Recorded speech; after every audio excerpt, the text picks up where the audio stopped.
So are you all about the what is it, hashtag Snyderverse, or bring the Snyderverse back? I'm not gonna lie, I kind of am. I seriously think. Okay, so a lot of people bash him, but there's certain aspects that I think he does fairly well. But I'm not gonna say everything he's done has been great, but he does have some pretty good visions on the way he wants certain things to be. So I'm kind of like 50-50 on it, man. I'm not gonna lie to you. I think he's really good at making computer wallpapers most of the time. All his fucking shots look like really good computer wallpapers, and then it's like, then he writes a movie and it's like just trash. Well, that's the thing though. He's so fucking stubborn though. He wants it his way, like I just Here we go. mentioned.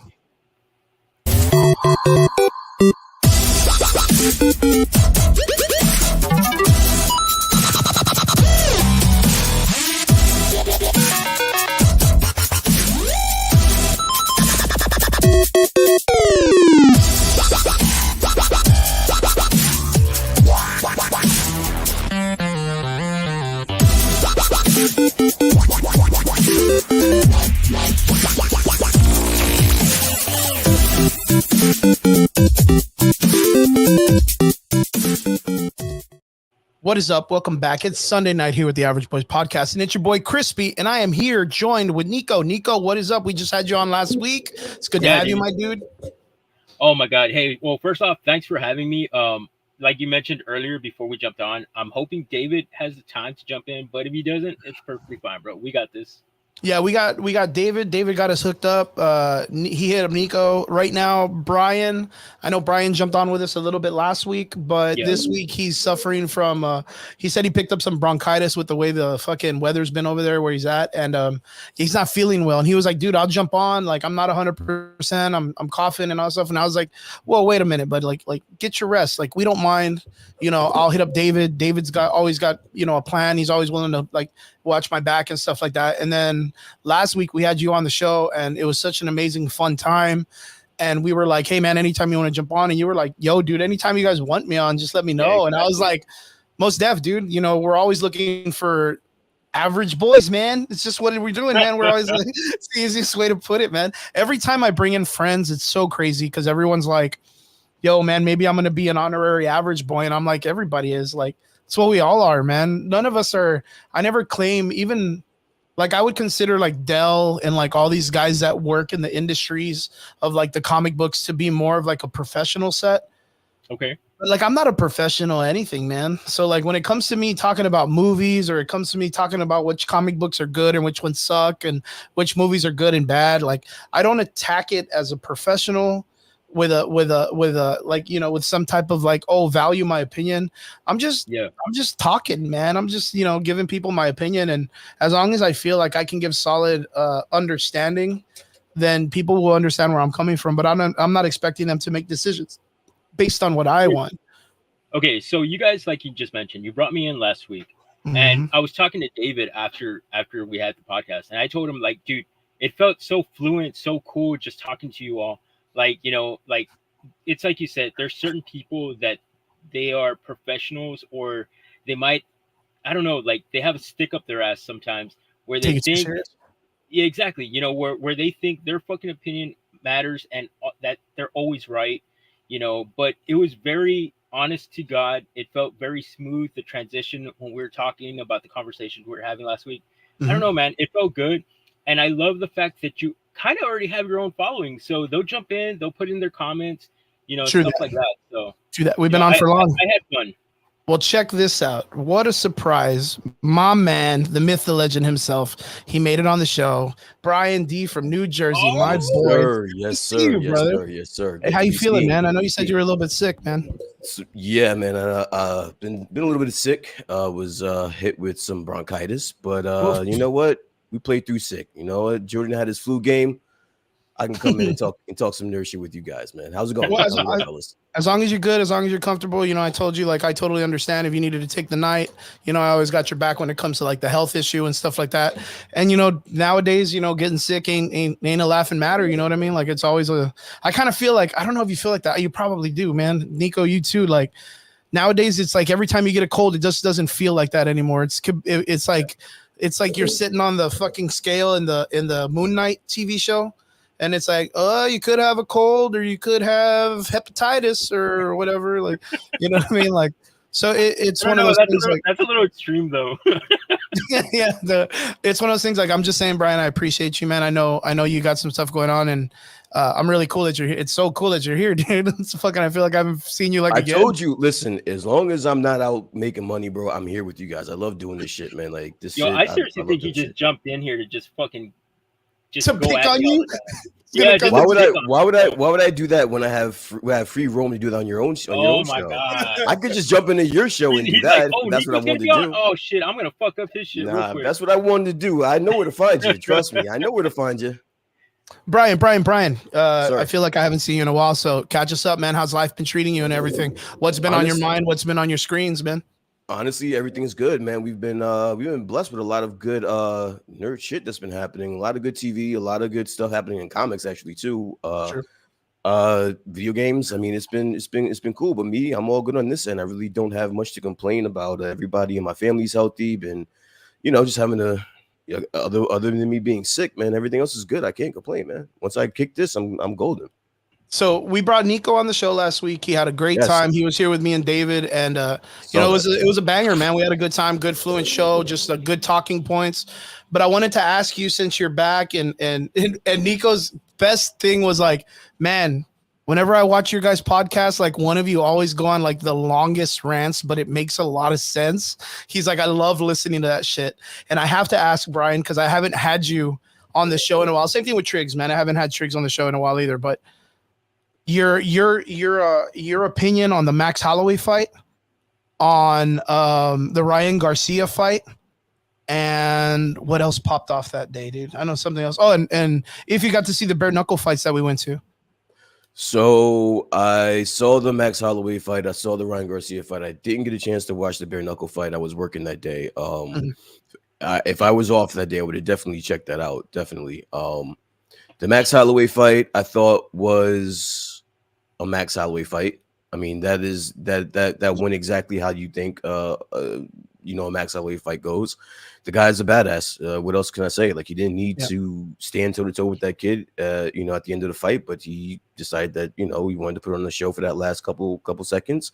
Did you think it was going to go that way between a guy like a heavy hitter like Justin Gaethje versus someone who like picks and chooses his shots like Max Holloway? What do you mean?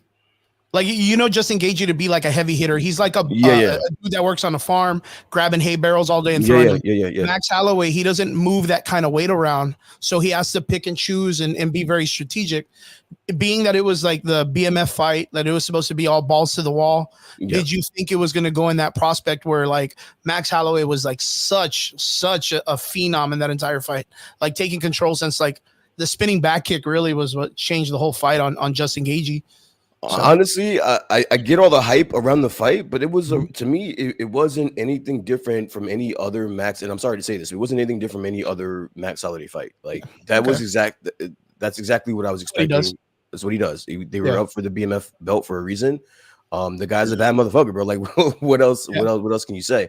And again, just to put on the show at the end of the that right before he knocked him out was fitting.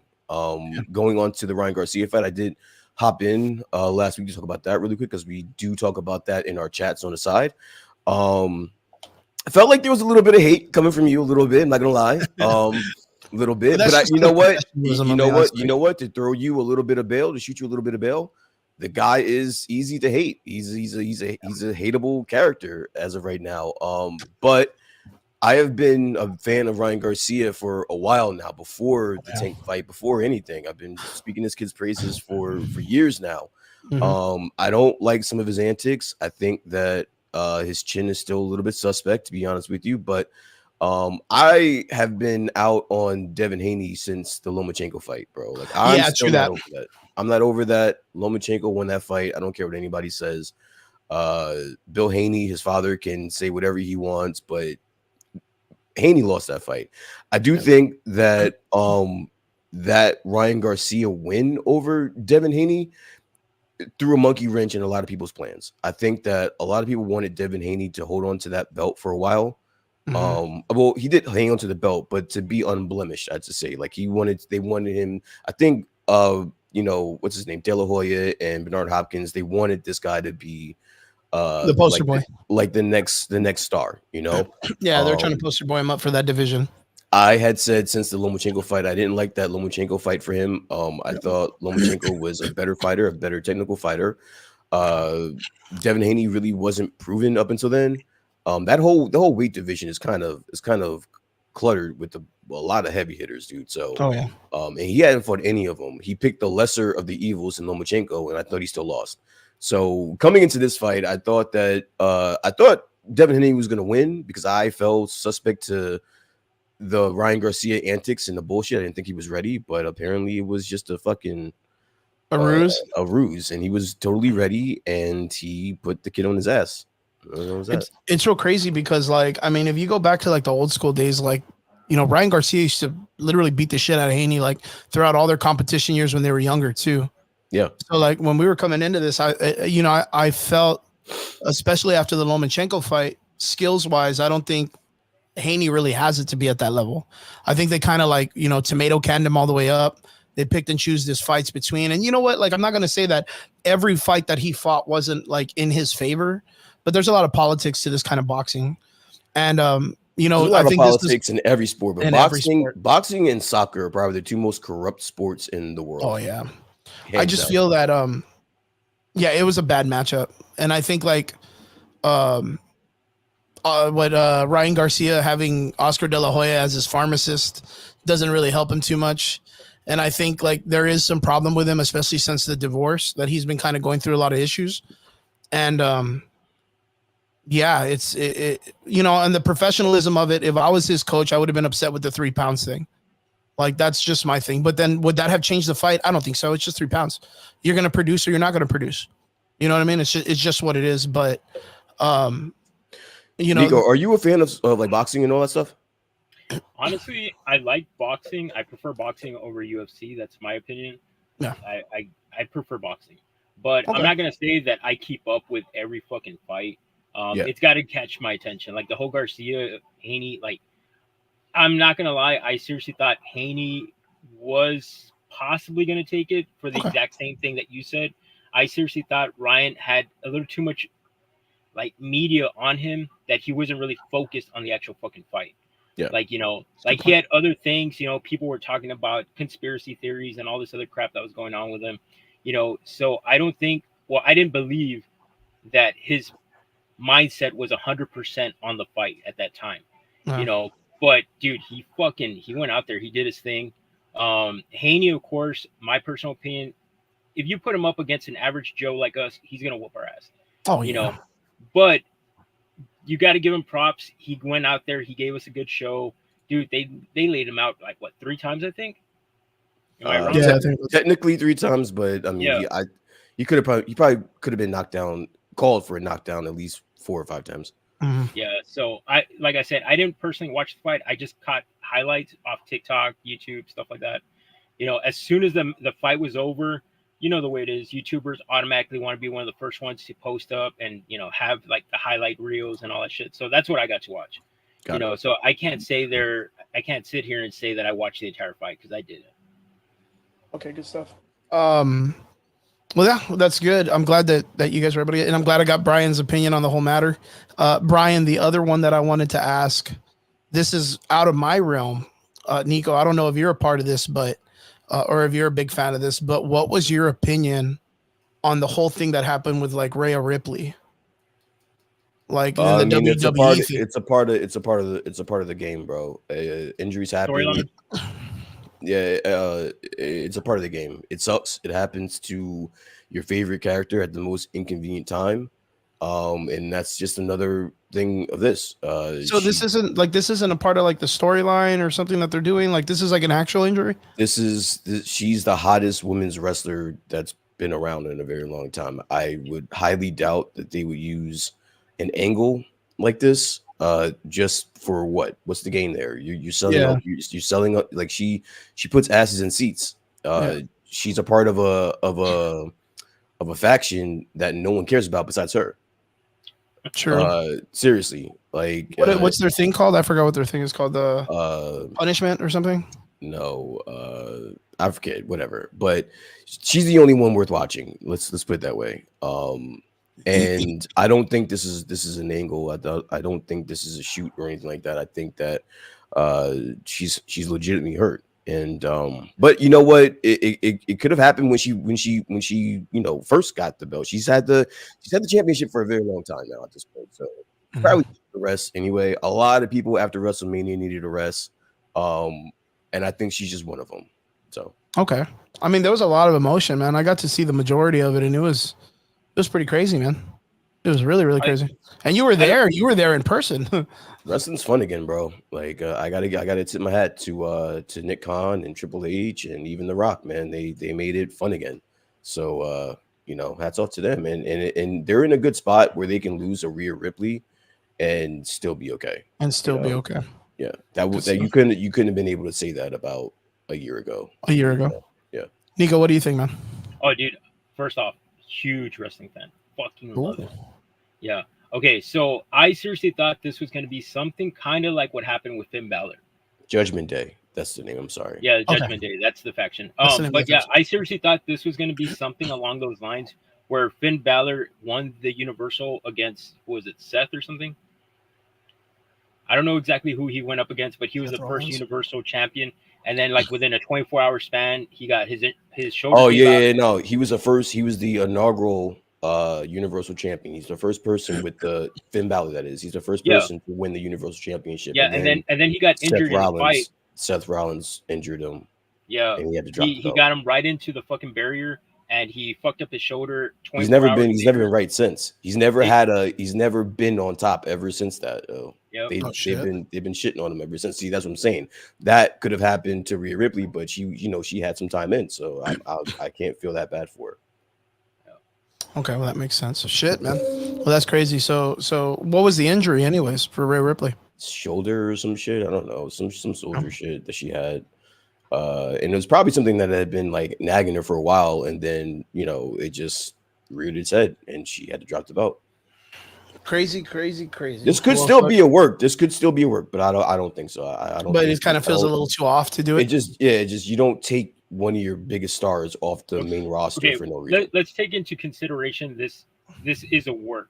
Okay, who do you think could have possibly taken this from her? Or do you think they're kind of like doing it like a build? You know how I know it's not a work? It's because you don't put the strap on Becky Lynch if this is a work. You put the strap on Liv Morgan, who was trying to get into a little bit of an altercation with Rhea at the time. Yeah. You put it on her, let her hold it until Rhea comes back, and then Rhea wins it back off of her. I think that would be a little too predictable. I think you have to give it to somebody else, let Liv win it later on in the future, and then when Rhea finally makes her come back, she happens to have the belt on her. That I get. Yeah, I get that part. I just think that if this was a work, you could have however you dice it, however you want to write the story, however the booking wants to go.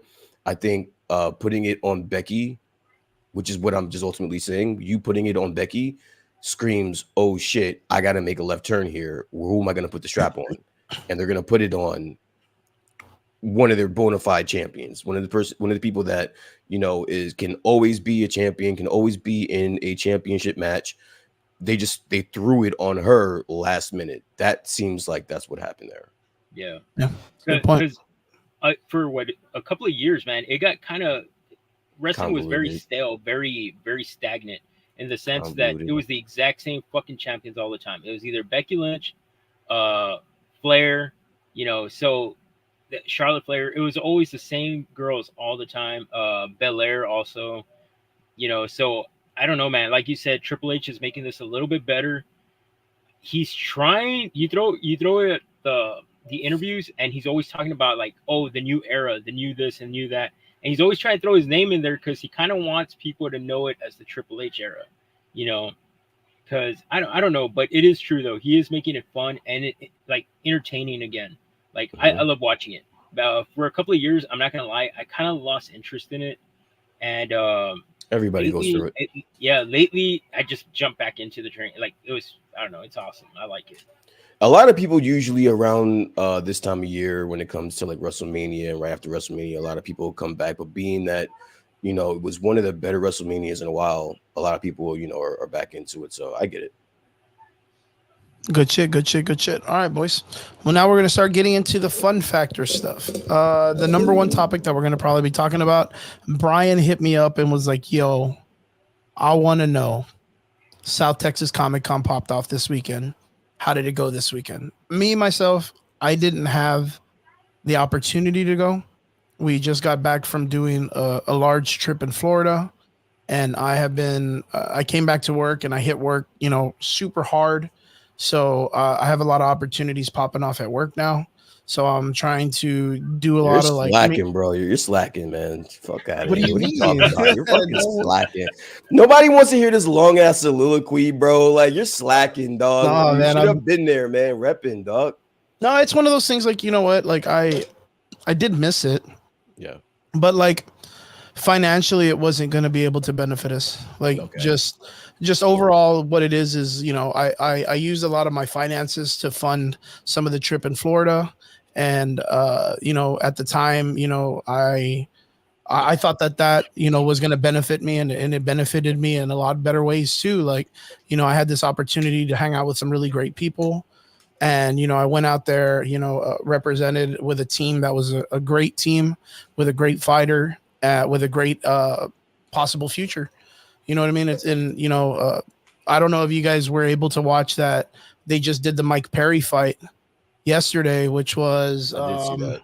Knucklefest 4, Knucklefest 5, which is like a really big event in LA. Yeah. We got invited to go, but I had to shut it down because I had work. But, you know, they asked us if we wanted to attend and go in. Like they wouldn't even have charged us. You know, that would have been fucking cool. But it ended up, you know, the cat out of the bag kind of situation that now Conor McGregor is part owner of Bare Knuckle Fighting Championship. I saw that. Yeah. You know what I mean? Like that's right? huge, man. That's super huge. So like, speaking of huge, pause. Is that guy on the juice? What the fuck is up with him, bro? Which one?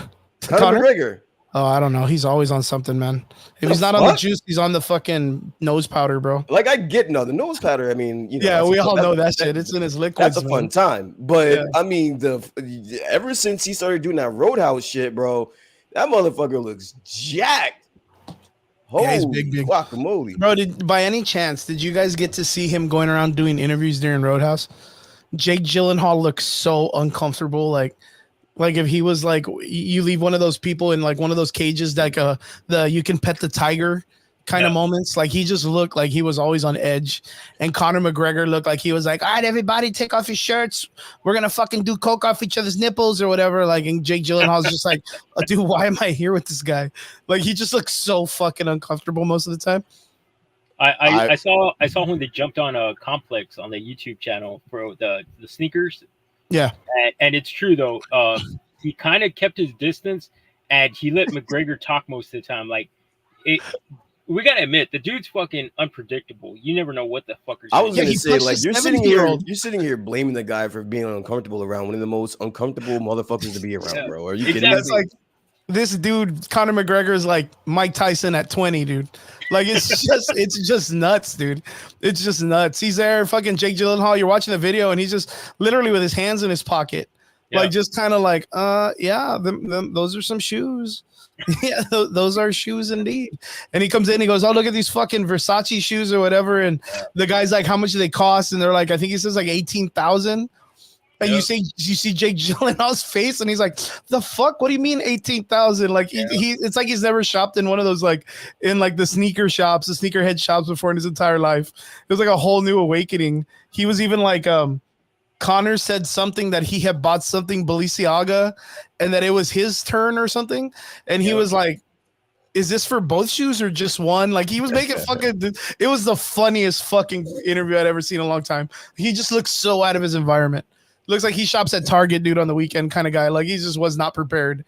Fucking great fucking video.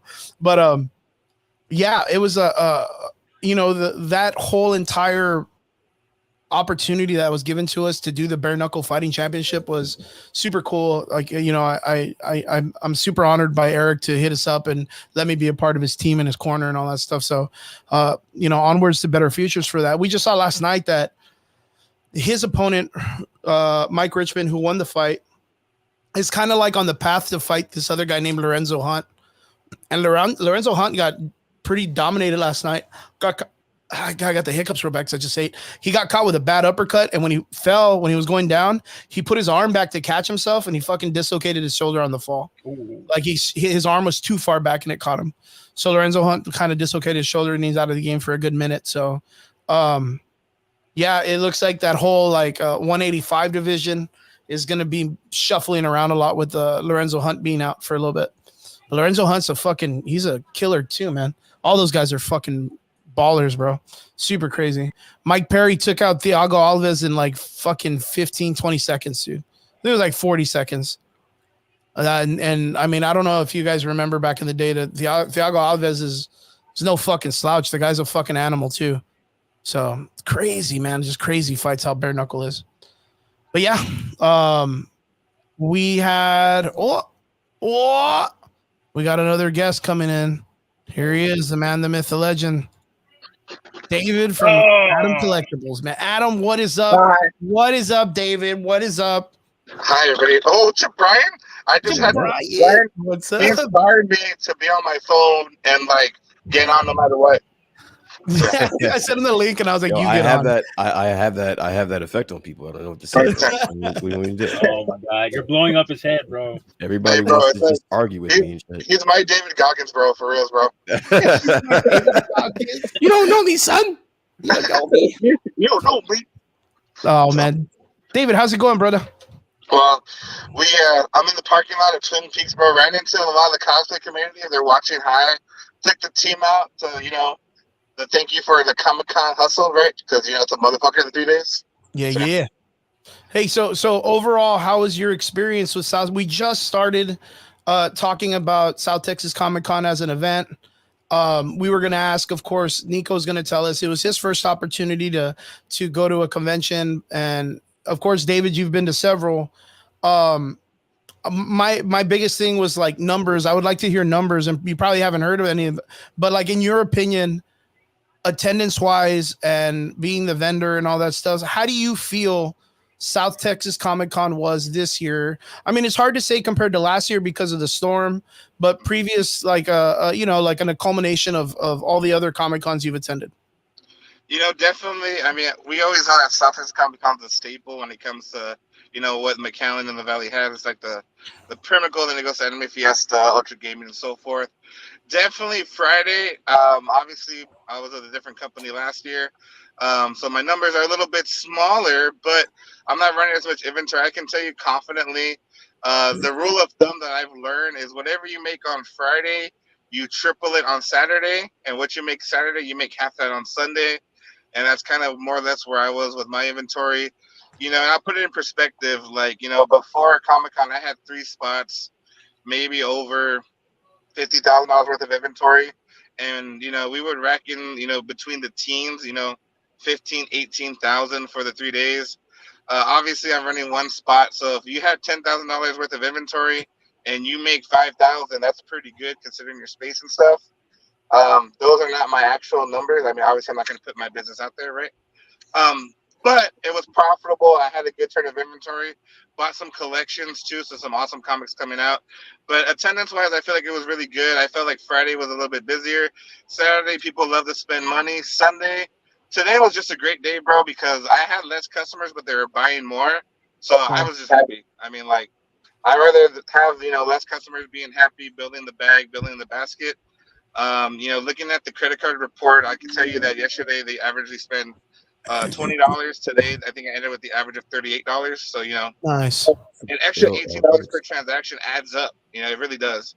David, I have to ask you a question really quick. When you're doing a big event like that, are you able to actually enjoy it? Are you able to have fun while you're doing this? Because you're just spitting numbers and analytics and all this shit. And I'm just are you able to actually enjoy this? So I've learned that if I push myself really hard Friday and Saturday, I can enjoy the Sunday because I typically take my son with me, even if it's to walk around or whatever. But one of the biggest things, I guess, for me that makes it fun, because it's what you put into it. It goes with the guests. Like, I'm not a big SpongeBob fan. Like, it's cool. There wasn't a guest out there that I'm like, man, I would love to meet him.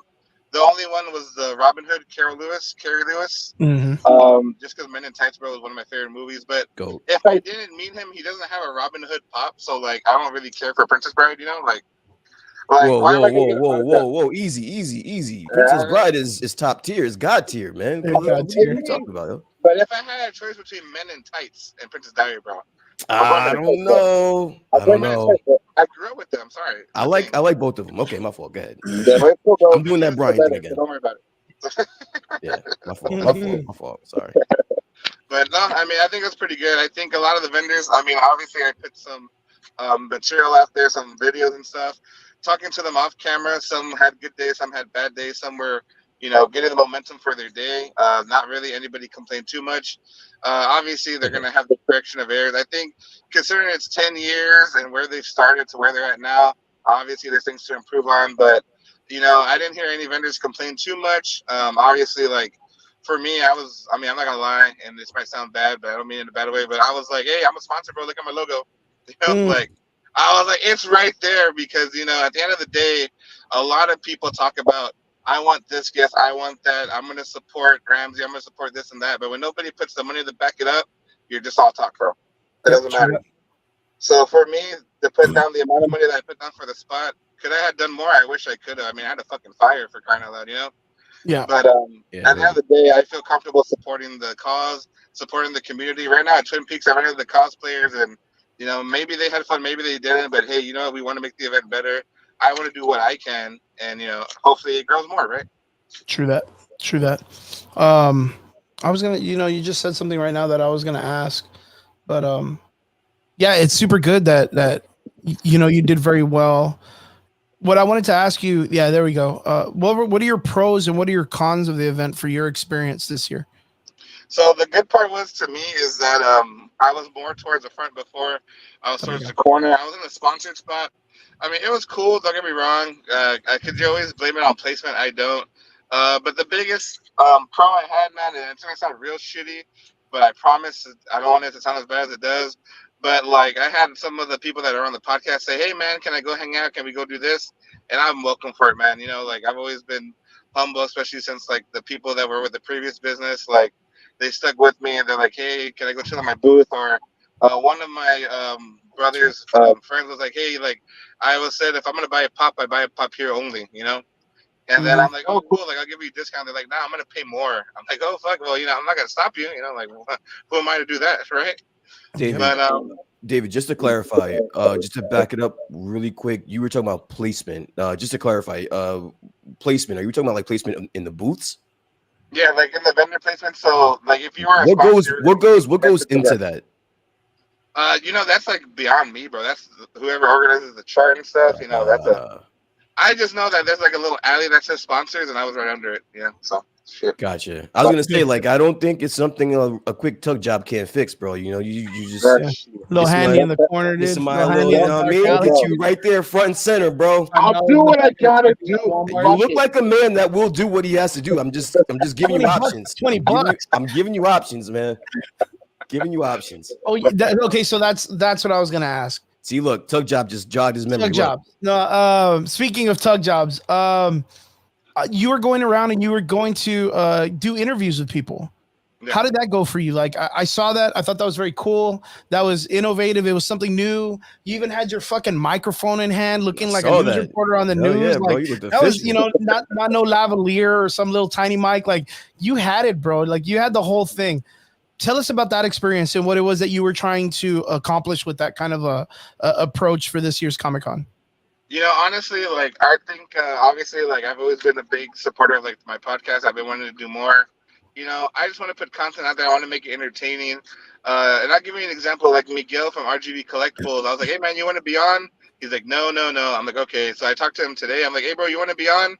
And he's like, well, no. What do I say? I said, look, man, it's just a conversation with a microphone. What do I say? Put yourself out there, man. Like, I'll tell you, like, all I'm going to ask is how is Comic-Con for you and what do you want to see in the future? You know, and the thing is like, you know, if you want to talk and promote your business, that's cool. If you don't, I want to. I mean, yeah, did I go to some of the same people I did, you know, but honestly, like it was open for anybody. I have some more stuff lined up that I want to do, but you know, I think it's going to be good to support the vendors because again, we want to grow as a community. And you know, honestly, like would I love to interview every cosplayer? Absolutely. I don't have enough data for that, you know, honestly. Yeah. Or And patience. then and I mean, patience, and also like I'm editing on my phone, bro. Like I'm fucking new. Like I can't do everything, you know. So I'm gonna edit what I can, but definitely I want to use it as a correction of errors. You know, nobody told me anything bad, or hopefully Ramsey doesn't tell me like someone wants to sue my ass. But you know, I just felt like obviously they have their people there, the news channel and stuff. I asked some questions on the email, and I tried to stay within the parameters of what they allow. Mm-hmm. And I'm not gonna be that guy to go interview every guest and cut in line for Tom Kenny. Like I ain't about that life, bro. Like I rather just promote the people rather than the talent, because the people will be here all the time. The talent's just gonna come for the weekend. Yep. True that. True that. True that. So overall experience, South Texas Comic Con for you, David. You know, honestly, I think it's gonna be. I wouldn't say it was a 10 because obviously, you know, I would want to make a lot more money. Definitely gonna put it up there with one of the best ones. Definitely better than last year because of StormCon. I'm not gonna lie to you guys. I told Randy like you gotta give me the first interview afterwards, a week, a day, a month, however when he comes down to earth. I was like, I want to hear the goods and the bads of the background, but you know, definitely something that I'm looking forward to. I would say like, yes, are there some improvements? You know, were there some hiccups along the way with threats and stuff? I think they handled it really well. Yeah. I personally felt like security was too much, so that's a good thing, right? I mean, I guess so. But I mean, I wasn't missing a lot of people there. I know Chris, you didn't make it out. Casilla didn't make it out. You know, some of the cosplayers did, some of them didn't. Regardless of the fact, though, the people that did, I think they had a good time. And I mean, could it be better? Of course, but I mean, it's going to be based on the user, man. You tell me I could have 1 million customers. I'd rather have that, you know? Mm-hmm. So. True that. And now for the complete other 180 turn, Nico, your first opportunity to ever attend a convention. Um, that sounds super wild just to hear someone say that out loud, that you've never had the opportunity to do this before. Like, let us know, dude. Like, let me know what it was like. Cause for you to go to like this one as your first, like, that's pretty wild. That's a big convention starting off. You're not even going to like local little ones to kind of like warm up to it. You just went for the big daddy call. You know what I mean? So let us know what's up. All right. Well, first off, no, don't get me wrong. I'm usually a vendor at these shows. Okay. Okay. So I've never gone personally to South Texas Comic Con. Okay. As a vendor or as a customer, I've never been to one. This is my very, very first one. You know, other events like what is it, San Antonio Riverwalk, stuff like that. I've been to those. You know, but South Texas Comic Con, and that's because it's right behind. You know, it's technically our back door, like our back. You know, in our backyard, and I've never attended one. It's not that I never wanted to. It's just that it's either I was working, I was in Houston, you know, I was somewhere else at the time, or even when I was here, it was maybe the guest that I was like, it doesn't really do it for me. Like it wasn't a guest that I really wanted or I needed an autograph from or anything like that. Now, I was grateful enough because of David to actually go to attend. Oh, nice. David actually had another vendor pass. Nice. And he was nice enough to call me the day before yesterday, and he asked if I wanted to go and check it out since I had never been to one. So he helped me with that. I went in, and at the same time, I was grateful for him doing that. But at the same time, I didn't want to be a fucking selfish bastard and have the entire day with the fucking pass. Because believe me, if it was up to me, I would have. But at the same time, like I don't know what his plans are. I don't know if he's inviting or he's expecting family members to show up or whatever. So I just went. I was grateful for being there for like the 2 hours that I was there, walking around, attending. Dude, I fucking enjoyed it. I loved it. There was pros and cons about everything, you know, customer wise. There were a lot of customers. I saw like money flow coming in, you know, but at the same time, some of the cosplayers do stick around and they block some of the booths, you know. Okay. So you know, and some of the vendors, they don't want to be rude and be disrespectful to them, so they don't really say anything. They just kind of stay quiet. But some of the cosplayers, they just hang around in a small group and they start blocking some of the booths, and it doesn't really, you're not able to get in there and actually see the stuff, see the merchandise from the vendors, you know. So that's probably one of the cons. there was a variety of shit, bro. Like so much fucking crap. Everything from comic books, action figures, video games, posters, fucking anything you could possibly name, it was out there. But overall, it was a great show. I enjoyed it. I got to see some of the special guests. I got to see some of the lines that were in there for them. Dude, who the fuck was it? Danny Trejo had a nice fucking. He had a decent. I would have line. loved to have seen him. Yeah, Danny Trejo was fucking crazy. There was a nice line for him. Who bet. else was there? Vincent D'Onofrio was there. I honest to God, I don't even know because I just walked through there because you know how people start forming the lines. It's like the lines already formed, then you got to kind of cut through the people, kind of cut through the line. Yeah, kind of make it around. Exactly. So I was just like, you know what? I'll just go around the entire fucking thing, so I didn't have to go through all that crap. Because certain actors or voice actors come out and they have their own time frame. Like, oh, this guy's going to start at 3. Well, yeah, you don't want to be there. Yeah, exactly. Because there's going to be a heavy flow of traffic going that way, so you don't want to be in that general area. You kind of just go around them. So, but yeah, man, overall, it was a great experience. I don't know if you know who Jesse, are you familiar with Kaboom Comics? The start? Yes. Okay, do you remember Jesse?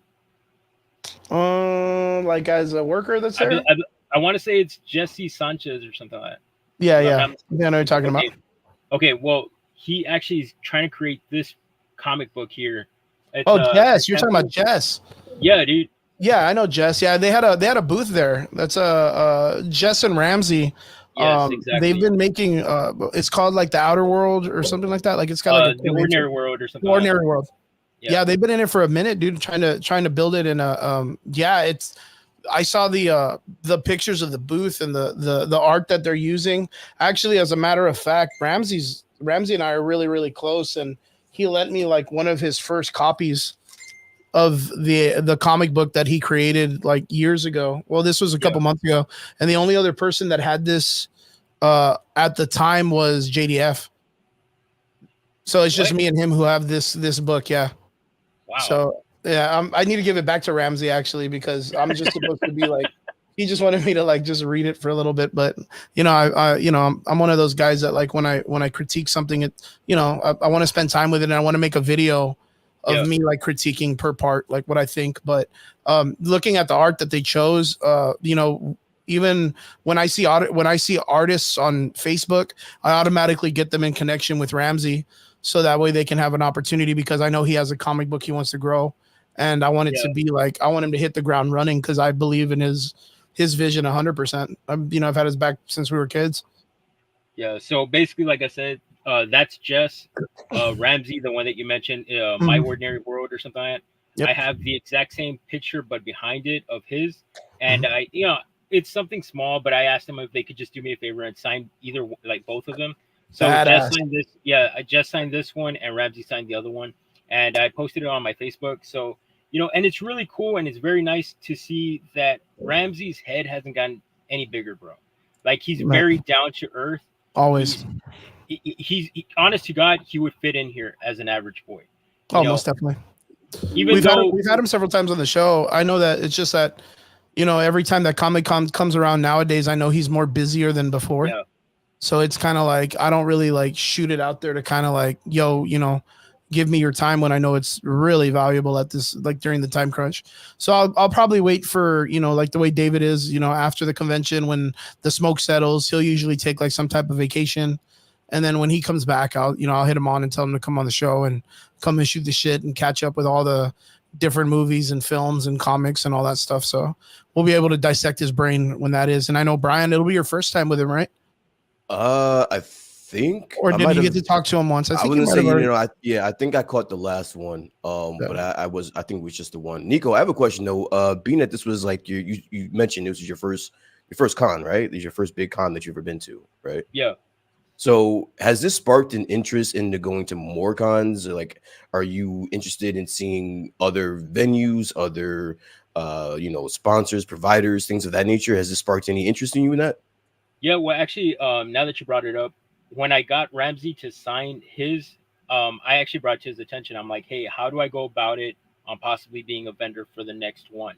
Obviously, yeah, it's a year away, but I'm pretty sure there's already a waiting list of people that want to jump in already, or constant people that just go every fucking year. They're the same vendors, you know, they're on the list pretty much every fucking year. Yeah. So I'm pretty sure I got to wait my turn and be patient until somebody possibly drops out for me to jump in there.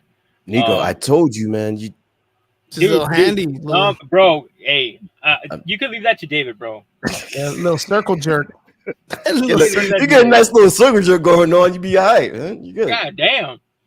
I'll be like Ram. I know a guy named Brian. He'll be more than glad to take one for the team. Listen, bro, it's gonna take a lot more than a fucking booth to get that done for me. I'm sorry, man. Yeah, I'm no good for this. My hands are too dry. It's gonna take a lot more than a booth, bro. I got excuses for Dave not to do this shit. To be honest with you. Brian got carpal tunnel all of a sudden.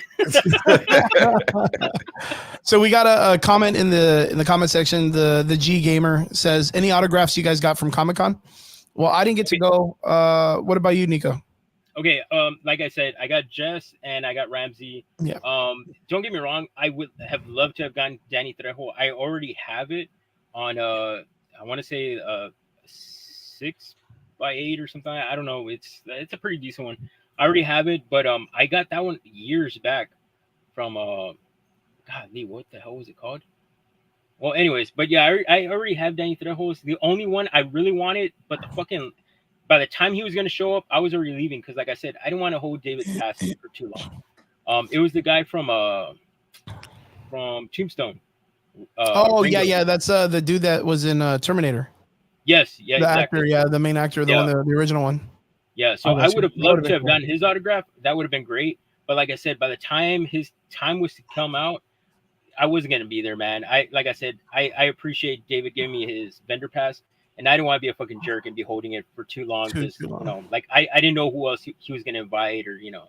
So I gave him the pass. I lasted a good 2 hours walking around. I enjoyed the show. And then I gave him the pass back, and I came back home.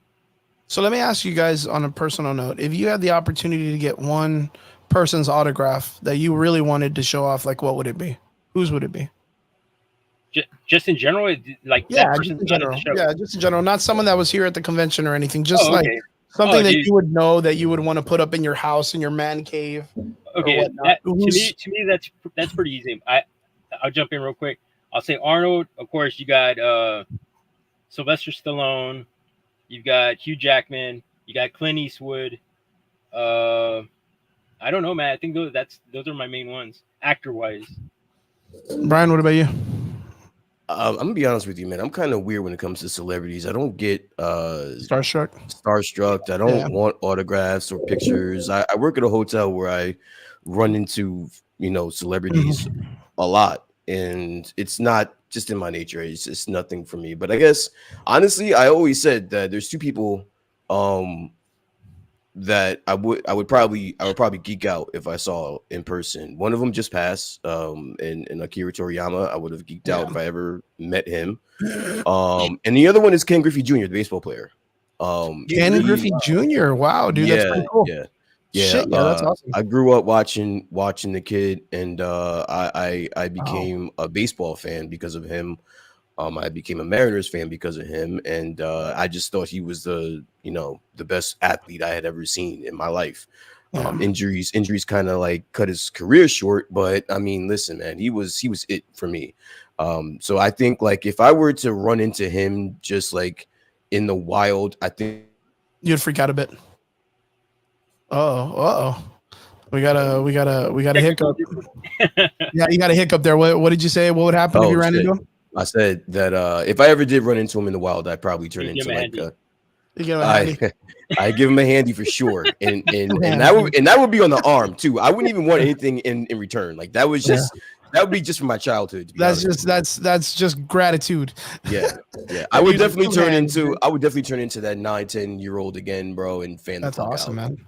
Dude, Ken Griffey Jr., honestly, he's the one that got me into the home run derbies, bro. I fucking love watching home run derbies because of him. Yeah, man. He was the man. To me, he was like, I would watch him before, of course, the whole Mark McGwire, Sammy Sosa thing happened. Yeah. Ken Griffey Jr. was the shit, bro. I fucking loved it. I enjoyed it. Yeah. Very, very cool. I think my two celebrities would have to be, they're so fucking 180 from each other, but the first one's going to be David Hayter, which is the voice of Snake from Metal Gear Solid. and he was the Guyver, which was probably one of the coolest fucking like rated R versions of the Power Rangers I had ever seen growing up. It was so violent, it was so good, and I was impressed this one time by it was kind of like a setup in a guy's video game store, and it was a Mike Tyson's autograph, but he had it with the glove with Mike Tyson's Punch Out, like as the background and the frame and all that stuff. And I was like, man, that is so fucking cool. Like Mike Tyson's autograph on a glove, and then you have like the whole like the game Mike Tyson's Punch Out from the NES, and then a badass frame, and then all the boxers from the game like framed on the bottom. Danny had that, right? Yeah. The guy that owned Goliath toys, I had seen it at his spot like not too long ago, and I was like, that's what I want. I think the guys, David, the guy who David used to be partnered up with, they were going to an event, and Tyson was going to be there, and I was like, yo, give me that autograph, because I totally want to do that as like to have in my house. Like that would be so cool. All right, real quick question. Now that you guys are in here, going back to the wrestling thing. Oh. Number one wrestler that you would love to get an autograph of, and your most underrated wrestler. Oh wow! I know it's completely nothing to do with what we're talking about, but I actually like that question. So wait, your first one was my favorite that I would like to get an autograph from. Yes. Yeah. That's alive, obviously, because there's tons that are dead that I would love to. Yeah. I would love to meet or have a beer or something like that with, but alive. Again, I don't know if there's one I want an autograph from. I don't get starstruck. Like I don't see the value in that. I guess if I had a gun to my head, and I would have to pick, it'd probably be Seth Rollins. I don't know. Just say Seth Rollins. Seth Rollins? Yeah. Okay. Me, I'm not really big on the wrestling scene as much, but I missed the opportunity to get Sting. You know, I missed that opportunity. For me, it would probably be like Shawn Michaels or like Rey Mysterio, like one of like the old school cats that I was real comfortable. I'm not even gonna lie, like I'm gonna sound like a huge piece of shit, but I gave up on it a long time ago, like because of the situation. I used to be a real big Chris Benoit fan before he fucking killed his entire family or whatever. I had seen him in Corpus Christi at a wrestling event when I was younger, and he was there with Arn Anderson and all the dudes from the Four Horsemen. But this was after they had already like dispersed the Four Horsemen. So like, we would scream out Four Horsemen and all this shit, and they would like flip us off or whatever. Like, but I was a really big fan of his until he turned into a murdering piece of shit. You know what I mean? Like, after that, it was, a lot of heartbreak and a lot of like not someone to look up to in that nature anymore. I kind of gave up on wrestling during that time too. But yeah, I think Rey Mysterio is a pillar in the community as a wrestler. Him as a person and as a person who keeps the Mexican tradition of the lucha libre alive on the main screen. That would have been cool, I guess. Yeah, that was about it. I'm not really. I want to redo because I thought we were talking about like active wrestlers, but like now, like I guess the only person. Rey Mysterio's active. Yeah, he is. Yeah. But you said Shawn Michaels. If you're doing like retired, then I would definitely say Stone Cold. Like he's the number one person. He's Cold, literally for me. Yeah, he's literally for me the only person I would ever want an autograph from. By chance, are you guys watching his Instagram where he just likes make cats videos? Yeah, no, he's this guy is just. He's living the life, dude. He's literally just making cat videos now where he's just like at his ranch and there's like two cats, and for a minute everyone was like, yo, tell us about your cat, and he's like, fuck them cats or whatever, and then all of a sudden he just fell in love with one of them, and now he has a second one, and he just makes fucking cat videos and everybody loves it. And now it's like there's people talking about making a petition to get like a National Geographic's like fucking animal show with Stone Cold Steve Austin as the fucking guy, which I would watch the fuck out of that. It'd be funny as shit if you just like took the filter off him and let him go. He'd be like, look at them fucking hyenas over there fucking kicking ass and eating fucking lions or whatever. Like it would be just great to watch. It'd be fun as fuck. Well, that's fucking really cool. So overall, Nico, your experience with South Texas Comic Con this year, like, how would you rate it, man? I'm gonna give it maybe. I would give it an 8. 1 out of 10. I would give it a solid 8. Damn. Like I said, there's pros and cons in any show, no matter what you do. And it's like I said, I give all the props to Ramsey. He does the best job he possibly can. But whether you like to admit it or not, there's always going to be little hiccups, and you can't please everybody at the same time, man. You know. So, but I would give it a solid 8. It was good. It was a good show overall. It was fun. It was entertaining. I had a great time, like I mentioned. Dude, it was a dangerous place for me to be at because I had just gotten paid on Friday. So yeah, man, I just got paid, and believe me, there was so much shit that I wanted to fucking buy, but I was trying to be, will strong, willpower. Just no, I'm not gonna do it. What's up, Brian? Next April, you want to come down and go to South Texas Comic Con or what? Hell yeah, I wanted to go for this year, bro. I literally just went on vacation last month, and if I didn't, this would have been the time for me to come out. Let's see what's up, man. Let's see if we can plan next year. Let's get you come down in April. And we'll get something going on. I'll see. I'll tell you what, though. People were saying they were standing in line for like 4 hours. I'm not standing in no one's line for fucking 4 hours, bro. That's that is true, though. That is never going to happen. I noticed this year, but they had it at a couple other conventions too. They usually do panels. And I was going to say, maybe I could talk to Ramsey and we can get some of the local podcasting things together to do a big podcasting panel. Because they tried to do it this year and it didn't look like it. They didn't really have anybody by name out there. They didn't have us. That's why, bro. Yeah, man. And I was that shit up, bro. That's what it was, man. It'd be cool if we get like the Average Boy podcast. We get the Comic Menu. We get Chew and Ooh. We get Adam Collectibles podcast. We get us all out there. I think it'd be really, really fantastic. I come out there, bro, and we do this, man. I got to get you on like a mushroom bar, man. Have you lit up there, bro? Yeah, I'll just not be able to walk correctly, dude. I mean, I'll help you walk. I mean, I'm just saying, well, you got to get you up there. You're gonna talk to me in like the first 1 minute. I'm gonna be like, I'm somewhere on Mars, dude. And that's where you need to be. That's where you need to be. That's the Chris I'm gonna want to see when I come out there. The guy that's just stuck on Mars and just doesn't come back, bro. Brian, speaking of mushrooms, worst trip ever, dude. Tell me. I've never had I never had a bad trip on shrooms. I've done shrooms a handful of times. I've never had a bad trip. I've had a bad alcohol trip. I blacked out, but I've never really overdid it when I've been very responsible in my career when I take extracurricular substances. Nice. Well, excellent, man. Well, good. Well, I would have figured you would have had at least one bad trip and been like, yeah. No, bro. Like I was blessed with some really good shit, and I've always been with people that knew what the fuck we had and knew not to take too much and where I just needed to be, and I enjoyed it. Yeah. In like the Cliff Notes version, can you explain to me like the best trip, whatever happened to you? I think my best trip might have been one of my Molly nights. And listen, this is I know this is a family show, but listen, I have a life. Adams family. I had a life. This is like a fucking Ant-Man family. It's all problems here, bro. At 42, I don't have the same indulgence that I once did, but I did dabble in my day, and I want to say one of like Molly to me, Molly and ecstasy have been like the two best drugs I ever invented. They're man-made, but holy shit. If you guys haven't tried them before, I wouldn't say start now, but you missed out, man. That was some good times.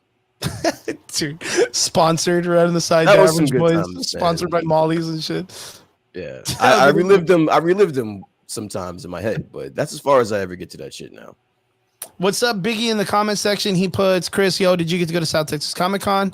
Not this year. Financially, it didn't benefit me. We did the Florida trip and all this other stuff. So, and not only that, Christella, she had a situation happen at work, so she had to be doing doubles at work this whole week. One of the people at her work, she only had like 3 people on staff, and one of them got really sick, was in the hospital on Thursday or Tuesday or Wednesday even. And she was like, yo, I'm not going to be able to go to work because I'm dying or whatever. And Christella was like, well, there's only fucking 2 of us on the clock, which means like it was only that chick's going to cover morning, Christella's going to cover night, and vice versa over and over again. It's pretty bad. It was pretty bad. So Cristella's Yo, been. bro, why am I the only one that has to share my drug fucking experiences over here? You guys get away scot free. You just change over into freaking work and shit like that. I had to sit here and tell y'all I was a fucking drug addict for about 10 years. I'm sorry, man. I'm straight edge, bro. Hardest drug I ever did is melatonin, bro. Nothing. Man. You guys never did nothing. Hardest drug I've ever had was melatonin, man. You guys are fucking lame as shit. You know what? I can't believe this. I'll never had a Molly night. Never interest you to like try some ecstasy and just see how that felt. No, dude. No, I'm straight. The wind feels like it's fucking your skin, bro. Like I don't know how to explain that. You just feel great, yo. I've never had someone explain to me something about you ever wonder what it's like having the wind fuck your skin, bro? Having your fucking skin fucked by the wind? No, dude, not at all. That sounds like a scary That sounds unfortunate. That's what it sounds like. It sounds unfortunate to me. I'm sorry. Unfortunate. Everyone, listen, everyone in this world should have their skin fucked by the wind once in their life, bro. At least once. I'm going to make that a shirt. Man. At least once. Get your skin fucked. That's going to be the new Neutrogena fucking tagline. Yeah, bro. Get your skin fucked, Neutrogena. You got it right here first. So, I guess like the only thing I've ever done is like pins. I guess you could say. Like I've only done like you see like I Ashley in the comments. I am in the wrong company, bro. Only in high school, only freshman year. I feel living the life, Ashley, living the fucking life. But like I have like these like the pins or whatever. Okay. Yeah, like that's kind of. It's got THC in it or what? It's got THC in it or what? It's THC, but like it's real weird. Like so, like I only use that accompanied with my melatonin to help me relax and then go to sleep. Like I don't use it recreationally because I want to watch a Grandma's Boy or bro, I got some watch, shit. You know, I want to go on a fucking nature right walk now, brother. You don't need no melatonin, bro. I'm gonna go on a nature walk at fucking Dollar General, you know, and get lost in the fucking underwear section, just thinking that I'm in the woods or whatever. I don't need a trip like that.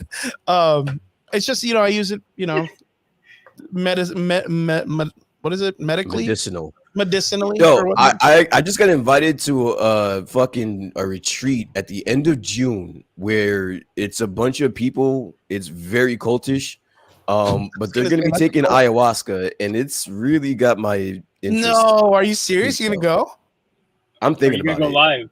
Oh, yo, I should go live, but if I'm tripping balls, I don't want there to be documentation of that. Yeah, like I don't want there to be documentation of that because ayahuasca is no joke, and these guys they're not fucking around, bro. They got a shaman and all that shit, bro. Like so they're gonna have me all types of fucked up if I go there, bro. Is it like a shaman, like one of those like weird hippie dudes? Like it's exactly what you think. I saw a picture of the guy. The guy looks like he's into some wild shit, and I'm gonna put my life in this guy's hands, bro. He's gonna give me some ayahuasca tea. I'm gonna fucking get one, probably have my skin fucked multiple times, and then I'm gonna have to come back here and tell you guys how that felt. You're gonna get your skin fucked by multiple frogs because that's all. I'm in the era of my life where like I want to try like weird shit like ayahuasca, something that's like natural and it just fucks you up and it gets you in tune with life and the world, and that's not weird. I'm about to be in tune with the world, and you're telling me that I'm weird. People usually just go fucking skydiving, dude. You know what I mean? I've been skydiving. I've been skydiving before, bro, but now I want to feel one with the earth, bro. When you're in the sky skydiving, it's like a quick 15 seconds of just wind in your fucking face. It's uncomfortable, but it's not really enjoyable. You. The wind isn't fucking you though. I'm about to like grow roots and be inside the earth. Oh, dude, you know what? That fucking reminds me of the Florida trip. Okay, being that you're my guy, that's kind of like sampled or done things like this and like experimented. Have you ever heard of this drug addict, bro? Huh? No, not an addict. You just experiment. You're like Joe Rogan. You're the Joe Rogan here. I'm just the dude with the mushroom hat. I'm gonna do all that shit. Did you have you ever heard of Kratom? Hell no. Okay. Fucking A. So we go to a fucking head shop in Florida because they're one of Eric's sponsors. Like High Time Rollers or one of those regular fucking CBD stoner shops in Florida. It's legal, right? So marijuana is legal, but they have a tea that's called Kratom, right? And I've never really done this stuff. I see, the vape pens and some of the, the regular shit that's I'm comfortable with. I've seen it. They have a couple of the crystal pipes and all that shit, like for people that smoke in their house or whatever. On the side, they have a little small bar, and it's got a bunch of flavors on the wall, and it's this tea. And they get Eric to go up there and do a what is it, like a thank you guys, I'm a sponsor, make sure you do this tea. It helps you like for post workout and all this other stuff. After all this scrum and after all the media shit, I go up to the guy and I'm like, hey dude, that sounds really cool, like, can we try some of the tea? And he goes, oh, well, have you ever done opium before? And I was that's a wild question. That was like the most Florida shit I've ever heard from a fucking head shop. And I was like, opium? What the fuck does that got to do with tea, bro? Like, I just want tea. Like, you just had Eric come out. You're about to find out. And he was like, yo, like, make sure you do this after your post workout and all this other stuff. And the guy goes, oh no, dude, if you've never done it before, you'll vomit for like 30 minutes. And I was like, bro, what are you selling to people? What are you going to tell these dudes to go work out and come and get this for fucking post-workout? And then they're vomiting for fucking 30 minutes? What are we sponsored by? Like, what the fuck is going on? Sky Rob says you better not go missing, Brian. Like, get out. I tell you what, man, I don't mind going into a situation like that, knowing that I could probably just be drugged and just killed with thousands of people. I would just be pissed knowing that there would be a documentary about it afterwards, and I would have to have and somebody who's playing me is going to be playing the black junkie trying to get his life back together and shit like that. And that's forever going to be my legacy in life. Like, that's what I'm worried about. I'm not worried about the mass murderings that could eventually happen. All I gotta say is you better not take a picture with a dude that has like the 50s haircut with the big beard and the big fucking aviator glasses. That's the guy that's gonna give me water when I'm tripping, bro. He's gonna be my friend, bro. Or the guy wearing the fucking beach shorts, dude, with the muscle shirt tucked in, like, you know what I mean, with the fucking. I'm just envisioning myself being super fucking sweaty and sweating through any piece of clothing that I have, and just wishing I was dead. Like, I think that's what's gonna happen if I have a guess to it. And they're gonna wake up and be like, "Man, that was refreshing." I'm gonna do that again tonight. Glass of kratom, man. Give me another glass of kratom, baby. Boy, dude, do I have some fucking wild stories from Florida. There was this guy named Rich. Man, I need to fill you in with this, dude. But we'll save that for another time. I need to find a way to put it in the show and it not take up a lot of people's time. It's just we ran into a random white guy that thought he was really cool, and then found out that I heard this. You guys really going to do a fight with him? Florian? Did I tell you the Kenny Florian? Oh my God, bro! Yeah, and there I was beating the fuck out of Kenny Florian. That's got to be the greatest pickup line ever. But yeah, onwards to the next part of the conversation, guys. We are going right into this. Brian, I don't know if you're caught up, but Nico said he finally got to see the entire season. We were talking about Fallout, the series. It popped off on Amazon Prime. Brian, have you been able to see Fallout? I have not, but I'm interested to see what you guys think about it. I want you guys to sell me on it, on why I should watch it. I am going to watch it, but sell me on it though. True. Are you a fan of the games? I've played a little bit of the games. I'm not a fan. Nico's shaking his head like, nah, man, I ain't a fan of that shit. So Nico, I gotta ask you first. Okay, you know what I mean? Since you're the man on the seat, dude. Right. You've seen the entire show. Brian, how are you with the concept of spoilers in this situation? Like, are you good or bad, or should we save it? Bro, you guys can just go balls to the wall, man. Go ahead. Balls to the wall, Twisted Metal style. Nico, tell us about your experience with the Fallout series on Amazon Prime. Okay, so first off, the video games, I was never a huge fan of. I'm pretty sure you guys maybe heard it when I was with David. I worked at GameStop for a couple of years. When it came out, dude, everybody was fucking just buying this game. It was being sold out.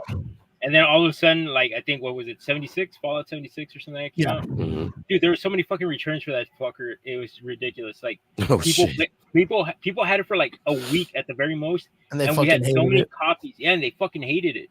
And we got so many copies back. But anyways, back to the series. The series, dude, first episode, it kicks off with a banger. Like, it's fucking amazing. I like it. I enjoy it. It's fucking fun. It's not family friendly. If you have young kids, I wouldn't recommend you to watch it with young kids. But young teenagers, around 15, 16, I think they're gonna fucking love it. It's fucking hilarious. Okay. but dude, like it was something refreshing and something new and different from what we're used to seeing out of all these fucking TV series that are going on. You know, because it's a different storyline. It's something that we're not used to. It's not like The Walking Dead where it's like, oh, now it's a knockoff series of, you know, The Walking Dead. Now it's something else. No, it's completely off topic. We've never experienced anything like this. It's post fucking what? How would you say it? Like post-apocalyptic steampunky. Yeah, yes, the steampunk. Yeah, like You nailed it. Yeah, this I would say steampunk also on that one because it's just it's fun, dude. I fucking enjoy it, and it's like I said, even if you weren't a fan of the video games, the series will fucking it'll drag you in. It is good. So let me ask you, give me one good thing about the show and one bad thing about the show. Like, give me a reason to watch it, and then let me know that there is one aspect of it they could have done better. Okay. One thing that I enjoyed, like I said, it's something refreshing, something completely different. It's like I said, there's nothing out there right now that we're so used to seeing. It's something that we're not accustomed to. You know, I fucking enjoy it. But the one thing that I fucking hated was really certain characters. Certain characters really kind of fucked it up for me a little bit. But the good thing is those characters don't last very long. Got it. They don't last very long. You'll figure out right away. You're like, you know what? I don't like this fucker. Like, and the good thing is they're in and out of the series, and then before you know it, either they get killed off or you never see them again. And their story is probably going to be cross paths later on in the series. But overall, I like it, man. It's 1 out of 10. I would give it a solid 7, maybe an 8. Because I want to see where it's going to go from here. But if it stays the way it is, I think it's going to be a great show. I just don't know how long they're going to fucking drag it for. Okay, and Chris, overall, what do you think, Chris? So, I mean, Nico kind of hits it on the head. I think for me, the pros of this show is the majority of the characters are all really charming. Like, there's something that's likable about all the main characters. Yeah. Like, there's like a certain. Do they have time to flesh out character development, or is it feel rushed? I mean, it's really weird because there's certain characters. I wouldn't say that they're rushed because there's a lot of I wouldn't say develop. Well, yeah, the main characters are developed fairly well. Okay, but there's a lot of reveals to each character. Everybody has some kind of story. Everybody that's a major player in the story, in the sense of you'll get one regular character, like the main girl or the black guy that's in it, or the little guy from Ender's Game, the little Mexican dude that bumps his head. I don't know if you remember that guy. I love Ender's Game, and to see that guy in this story was really good. That guy in one of the seasons or in one of the episodes literally is at the ending, close to the credits, and goes, well, I guess I'm just going to keep playing the main path, which is almost like referencing that you're in the video game and you're not doing the side quest. Like a meta joke. Yeah. And it's really cool. It's a very cool Easter egg in the sense of video game tropes, but it feels like the main girl isn't on the main story quest. It feels like she's on a side quest. The brother's on the main quest, which is developing the whole overarching story. The overarching story of the entire series or the entire Fallout theme. And the guy in the armor, the black guy that's in the commercials and stuff, I feel like he is the most charming character because he's lived his entire life on the surface and he's super naive to the vault living. So he's probably the most charming character in all of them because he wants to be this really badass, but he's kind of conniving. He's constantly making big mistakes because he didn't I wouldn't say he didn't grow up with a privilege in the outside world. He was very isolated, and he's always just looked for people to help him, which is why he goes to the Brotherhood in the first place, right? Because he wants to kind of feel a part of something because his family had passed away during the bombs or whatever. But just out of curiosity, do you like the storyline of where it's going with the ghoul? With the girl or the guy? The guy. Yeah, actually, I kind of do. Because it does kind of correlate. Do do you like the fact that they keep going back to flashbacks, like, well, not flashbacks, but like going back in a sense, like back in time, where they're showing him with his family and stuff before he became what he is now. Like, oh, you you're like talking that? about the ghoul. Yeah, Yeah, you're Ghoul. talking about the ghoul guy. Yeah, dude. I think that's. I think it's kind of weird by say, because I think his character may be supposed to be based on something else in the game, which I think he's supposed to be based on the android detective guy. Like, I don't know if you remember, but there was like this one character that was in, I want to say Fallout 676 or 4 or whatever, that he was a dude that wore a trench coat with a hat. Yeah. And he was an android detective guy that was always helping people. I want to say he's a mixture of that and someone else, because he's like this bounty hunter guy, right? Yeah. They reference him as a bounty hunter. Now, obviously, he was a movie star or a TV star before the whole bomb thing. Mm-hmm. Now, I seriously think we don't know exactly what happened to his family yet. Like, obviously, they're gone, but we don't know exactly what happened. Now, it's kind of weird because he wants to kind of somewhat relive some of his old past as a cowboy. Mm-hmm. So he kind of like adapted that character, you know.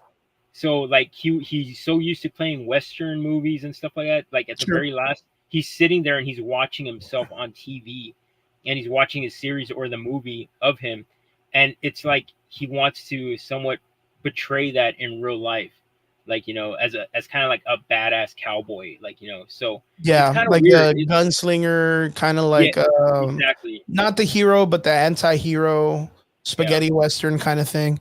But like that's the thing, is like he comes from a period in acting where most actors needed to have a skill. So like those skills of being a cowboy, like they're not just him acting it out. Like this guy's like a man's man. You know what I mean? He's out there doing cool things. That's what makes him where he's able to do a lot of this stuff. But being that he's a ghoul, he's like super radiated and all this stuff. Like he does have some kind of like physical attributes of the undead, right? So he's able to be a little bit stronger, a little bit faster, and all this other stuff. But I think his character is really good too. And like I said, like there's a certain charm to each one of these characters that's really well put together. Even that like old lady in episode 3 that's like in charge of the shops, like even her like comedy was somewhat needed to make that whole thing like more impressive. Everybody's used fairly well in the show, Brian, just to kind of keep you. I don't want to we don't want to spoil anything, but everyone's used fairly well. The main actress is really good.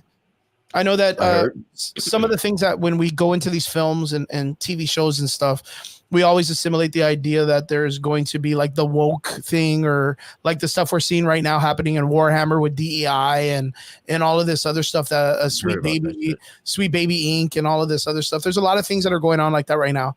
And of course, I think like the movie industry itself is starting to learn that yes, there is that concept where there is a necessity of being more equal to different diversities and cultures and things like that in film, but to force it and to make it like super crazy, I think they're starting to learn financially that it's not really working too well, and they got to have a different approach, which is something like we've talked about before. Organically, the story needs to make sense.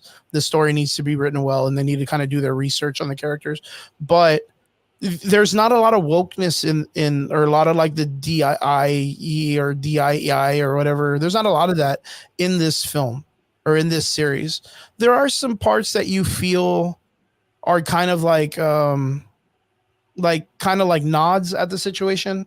There is one scene or one part of the story where they're talking about like accepting people from outside into like a vault, but they usually do it, but the leader of that vault is told that he just has to accept it, and he has to accept their cultures, but he wants it more purified, like a Zionist kind of guy, right? But of course, like that plays into the overarching story of what Fallout is overall.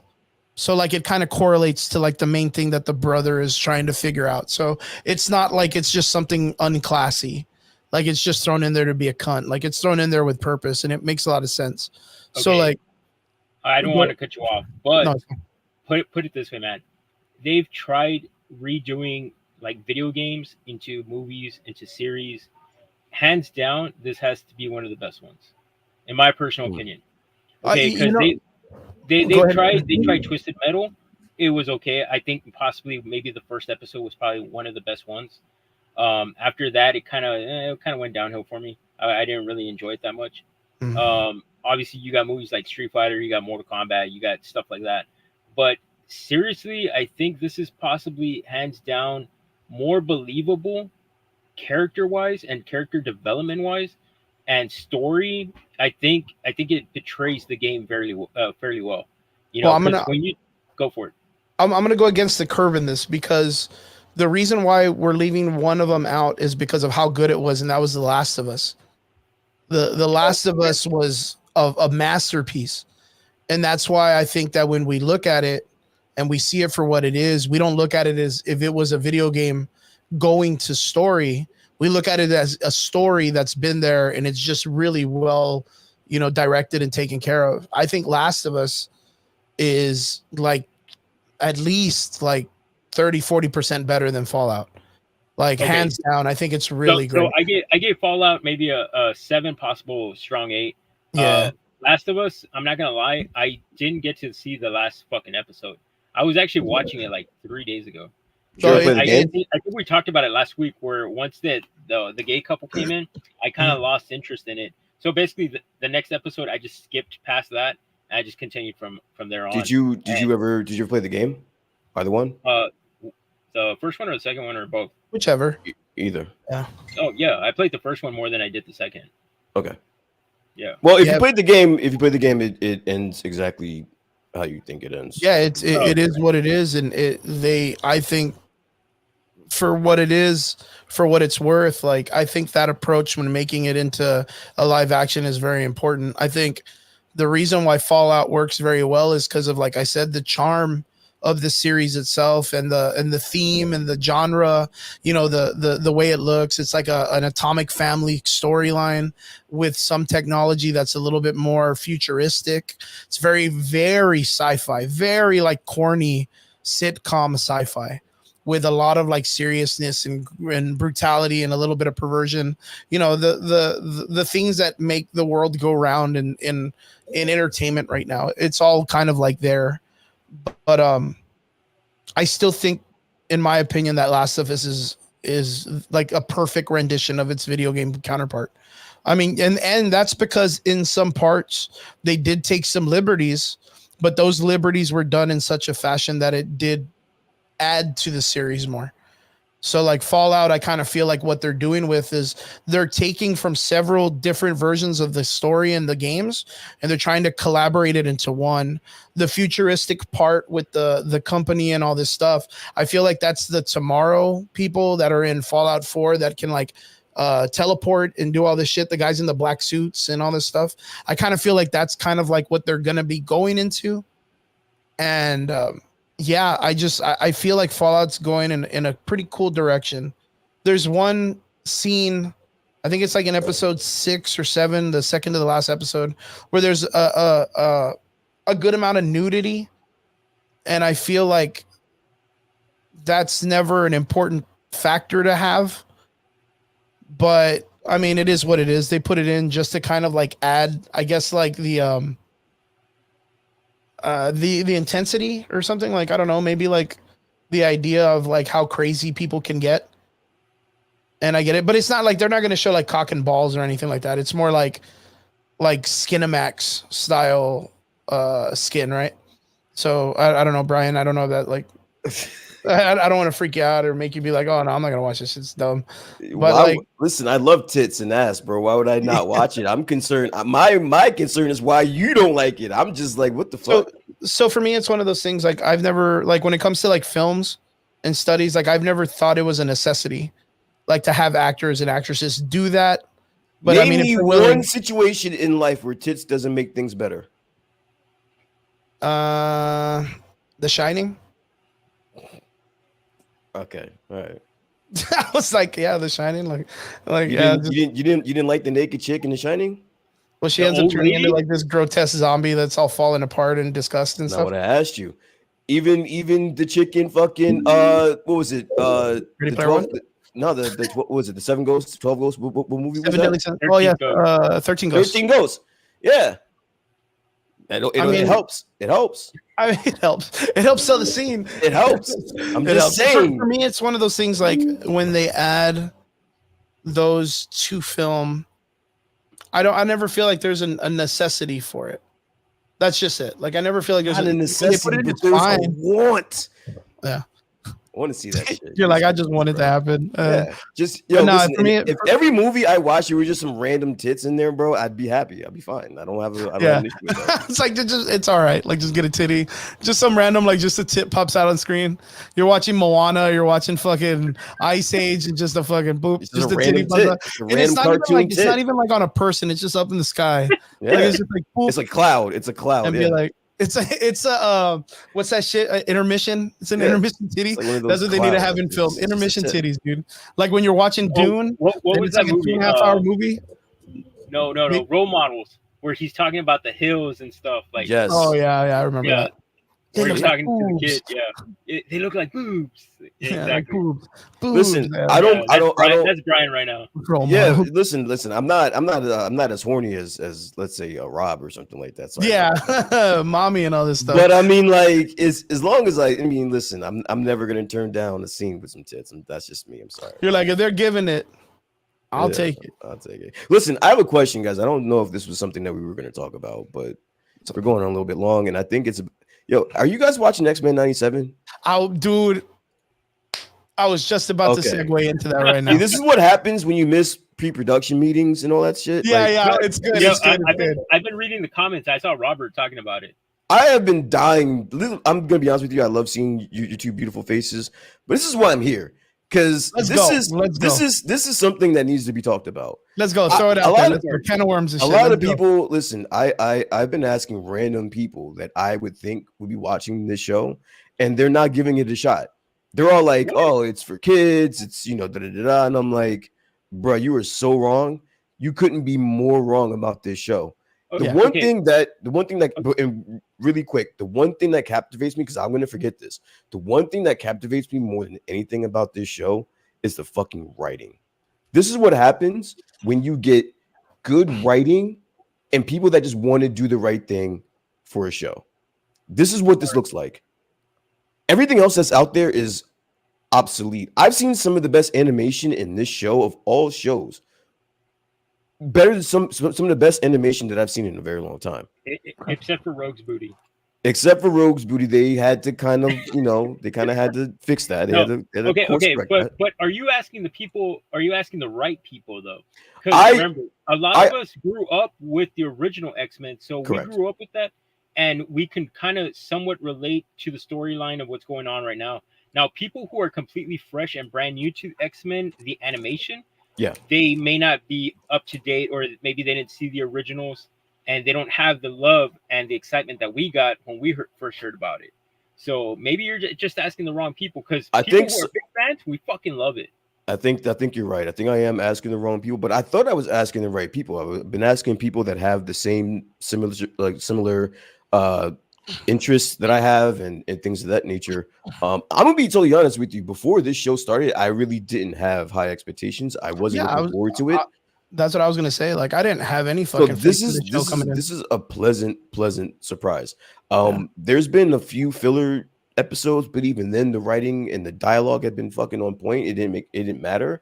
But some of the ones that were supposed to smack, they smacked. Yeah, they did really good. Episode 5 is some of the best shit I've seen in a very long time. That I deserve some type of acknowledgement just on its own. And then this last episode 7, it's been really, really good. They've been fleshing out a lot of characters that I think that they've dropped the ball on in the earlier shows. I never, we all know that Cyclops is a badass, but they're really going for it with Cyclops and Rogue, Jean and Madeline, everything. They've been knocking it all out there. Even the addition of Nightcrawler, one of those obscure, heroes and characters that just pops in from time to time. He's having a really great effect on this show. Yeah.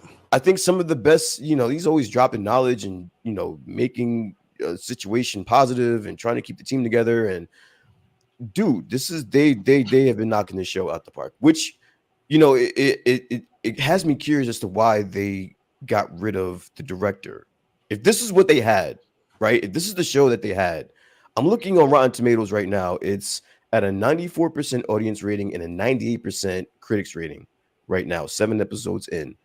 If you had this type of show on your hands, what the fuck did this guy do to make you fire him? What was it, like an OnlyFans, or what did he have that was like the situation? I don't think we have a clear answer as to why they let that guy go. Yeah, I don't think they gave it I don't think they gave us something that was like a definitive, like, this is exactly what he did. And this is why we're punishing him. Because again, they did it with, look at James Gunn, dude. Like, I mean, he fucking talked about sucking kids off and touching babies and all this other shit, and he got a whole ass fucking DC universe. But so I can almost guarantee you he didn't do anything to that level unless we would have heard it. And then not only that, but you know, I love James Gunn like the next person. He's never put up anything that's gotten fucking Rotten Tomato numbers like this. So there's a clear difference. There's a clear difference there. So like, got a little bit of a freeze. I'll tell him he popped when he got it. My fault. Yeah, you popped right there. Sorry. But yeah, what do you guys think? No. It's definitely my internet. So what do you guys think? Okay, so I'll play devil's advocate in this because there were certain parts that I was not impressed by, but there was a majority that I was impressed by. What I was impressed by is the factor that they're going with like an extreme storytelling of the X-Men. Like they're finally touching base on stuff they never did. And the reason why I think that Cyclops is in the front running position is because of the fact that he plays like the most like imperialistic character in the X-Men saga. But that's the problem, is that the X-Men throughout the comic book history have always been the most repressed race of human being on the planet. Like they've always been the ones that have gotten like the shit end of the stick when it comes to this. But that's because of the fear of the things that they can do, right? Like in the sense of like their powers, like you have no control of them, and how do you dictate that? That's like it was almost like an antithesis of the Civil War concept where they needed to make the Superhero Registration Act. But how do you do that against the people that are born with it? It's not just people choosing to be heroes, right? They're born with all these crazy powers. But like Cyclops' character, what happens is when the X-Men start dying in troves because of acts of terrorism against them or whatnot, he ends up going way beyond the concept of Charles Xavier and Magneto in the comic books.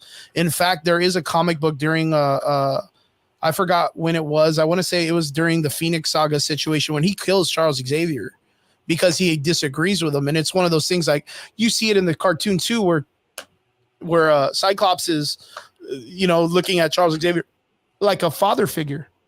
You know what I mean? Like the motion and everything that he puts into his life and his servitude of creating the X-Men and all that stuff. Like Cyclops looks like it's like, everything in his nature. And you're seeing that base of it right now where you're getting the Cyclops that's like, I need to know which ones survive. I need to know who's left. Like all of those concepts. Like, he feels every death and he doesn't want any more death. So sooner or later he's going to turn into like a radical mutant, which is more than Magneto was. Slowly see that already. Yeah. When they're interviewing him. But that's the thing. He has a small little lash out. In the original 97 cartoon and in the video games during that time, that was a period in comic book history where Cyclops was the golden boy. Yeah. He was the Captain America of the X-Men. He was the purest of the good kids. And it wasn't until like, I want to say like 2012, 2015 that they started getting into like the dichotomy of him like being in the situation where he's like mentally in trauma and struggling to kind of like keep that good boy mentality without being a complete jerk. And even right now, you can see that even though it's X-Men 97, there are sprinkles of, the Krakoa, the House of X, the Sword of X, the Sword of X10, or whatever, the House of X, or whatever it is that's a comic book series that's going on right now, where they're trying to get into a place where they can be isolated. They want to be by themselves. There's the cloning. There's the techno virus that's already making its return. I like the way that they've handled the Cable character, where like he's not coming in like and doing whole episodes, but he's only coming in small little snippets where you understand time travel's a thing, but it doesn't work well with him. Like I think that's super, super good. It's not like I think you're gonna get a lot more. I think you're gonna get a lot more Cable coming up. But let me just pivot really quick because we are probably all three of us are probably gonna revolve around the same things that we like. But you started off saying that there were some things you didn't like. Tell me about the things you didn't like. Well, they fucked up Wolverine's character. How so? Like they literally neutered him in the entire show. He doesn't do anything. He literally just gets cucked by watching the chick that he loves fall in love with the guy that he's always competed against. But of course, like Wolverine's always had this failure where he's like 300 years old, macking on a. Are you fucking crazy? You got a kiss from fucking the OG Jean Grey. My man is up, bro. Yeah, and then all of a sudden she pulls away and she's like, "Oh, my man's in trouble," and then takes off, and then makes him fucking tag along, dude. Like, you know what I mean? Like, Cyclops is in trouble. We gotta go help him. And Wolverine's like, "No, you can't kiss me because you're always Jean Grey and he's always Cyclops, and that's the way it always goes because I'm the fucking Wolverine." And then he walks away all pissed out. Wolverine fucks everybody, bro. Like he fucks. I would have definitely fucked Jean Grey right there in that ocean. Yo, Jubilee turns 18 and fucking Wolverine shows up practically with his dick out, dude. Right, like that's the way he was in the comics. He was just nutting on everything, dude. He was that's why he's animal, dude. Fucking kids. All right. Listen, like that's just the way he was. I need you to flush out. I need you to flush out what is it so like? Because I don't think that's a big deal. But tell me why this is such a big deal. Why? My thing is there was always turmoil with the Wolverine character. That's what made him so cool is that he was such, like we were talking about earlier, he was that cowboy character. He was the one that wasn't controlled. He was the one that wasn't, just hanging out at the house, drinking soda, trying to play fucking nurse to like someone that was injured. He was like, I can't be here because I'm dealing with my own shit. He gave a fuck only because he was in love with Jean Grey. And other than that, he hated everything else. Like he was always trauma filled. You know what I mean? And in this series, he's all right. Like he's just hanging out with Morph and Morph's just fucking chilling and they're just drinking and watching fucking Lord of the Rings together and Wolverine just goes and makes a casserole or whatever the fuck he's just doing fucking jack shit. He pops his claws out for like 5 seconds and I mean, besides the first episode, there's only been about 3 or 4 characters that have been getting action anyway. Okay, so look, watch. Jubilee had an entire throwaway episode that was just trash, which was that arcade episode. The only thing cool about that was that it gave a nod to Marvel vs. Capcom or the Children of the Atom X-Men games or whatever, the games we used to play, because it uses a lot of those sprites. Why couldn't they give us like a badass Wolverine episode? Like, why haven't they tried to do that? Is that because like back in the day, they already gave him enough attention? Like, but isn't Wolverine like one of the biggest selling points in Marvel comic books right now? Even right now with the Deadpool 3 movie coming out, like no one gives a fuck about anything else. And literally everyone's talking about since this guy, Hugh Jackman, is coming back, that it's going to save the Marvel universe. It's going to save the entire fuck off of Phase 4. Like that's like 8 movies it ruined. And people are all, and I'm even for it. Like I'm super excited for Deadpool 3. You know what I mean? Like, and here we have the if not the most definitive reason why Wolverine became one of the most popular characters was because of this cartoon, and they don't use him. He's underused. He's underutilized. You know more about Forge. You know more about Cyclops. You know more about Madeline Pry than you know about Wolverine, and nobody gives a fuck about Madeline Pry. I mean, I get what you're saying. I think it's a little nitpicky, but then you're right. He is probably the more famous and notable X-Men. Sabretooth because of this cartoon. Let me ask you, was there anything else that disappointed you so far? The Charles Xavier in with the Shi'ar Empire, like that was kind of lame. Like it was kind of corny. Do we know why they're all faking like he's dead? I think it was because. No, I don't. I don't think I was going to try to think of it, but I couldn't think about it. I don't think that was explained. Well, Nico, you got to get your take on this. Yeah. Okay, so back to what I was talking to you about, Brian. Like, what I don't like is if somebody is new to the series and they're not used to what we grew up with, Yeah. It's kind of goes true to what Chris is saying. Character development wise, if you're new to this X-Men thing and you're just gonna watch it because it's the hot trend to be doing right now, you have no fucking clue who Wolverine really is unless you've seen some of the later X-Men movies and stuff like. Yeah, exactly. I'm gonna give a little bit of pushback. I don't want to cut you off, and I'm gonna let you cook. But we know who Wolverine is, bro. Come on, man. He's the most famous. People jump into shit just because it's a hot thing, a hot trend. You know, I get it. I just think they did a really good job giving me more Storm, more Cyclops. I didn't give a fuck about Cyclops. I didn't give a fuck about Storm. Like, I don't care about these, but they're like Storm is an Omega level fucking mutant. Like, that was on display. Like, I appreciated that. Now, Wolverine is Wolverine, dude. Like, I love him just like everybody else. But does he deserve a standalone? I think we're gonna get some more Wolverine. I just don't think we're definitely gonna get some more Wolverine. Yeah. But I mean, what I've gotten so far, it was cool. But go ahead, Nico. I'm sorry.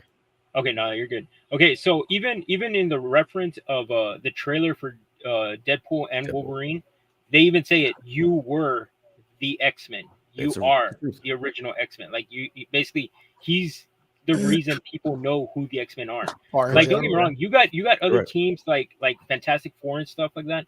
But when you talk about X-Men, he's probably the number one person that anyone can fucking name. He's probably the name that pops up number one. Okay, so yes, Chris has a point. They haven't given him enough credit. Yes, you know, no, I'm just kidding. And but honest to God, I seriously think it's true though.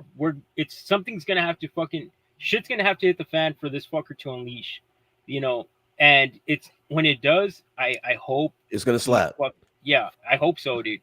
Now the whole director thing, I really hope it doesn't become washed out.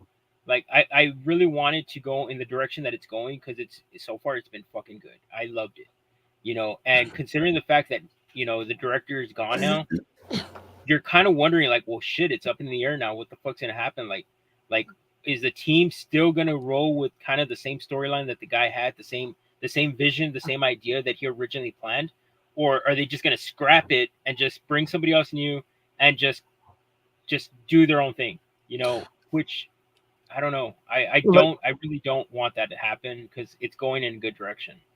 Like with the nostalgia berries that are in the show, I do feel like this on its own is its like own thing. I don't feel like it's really connected to the 97 show at all.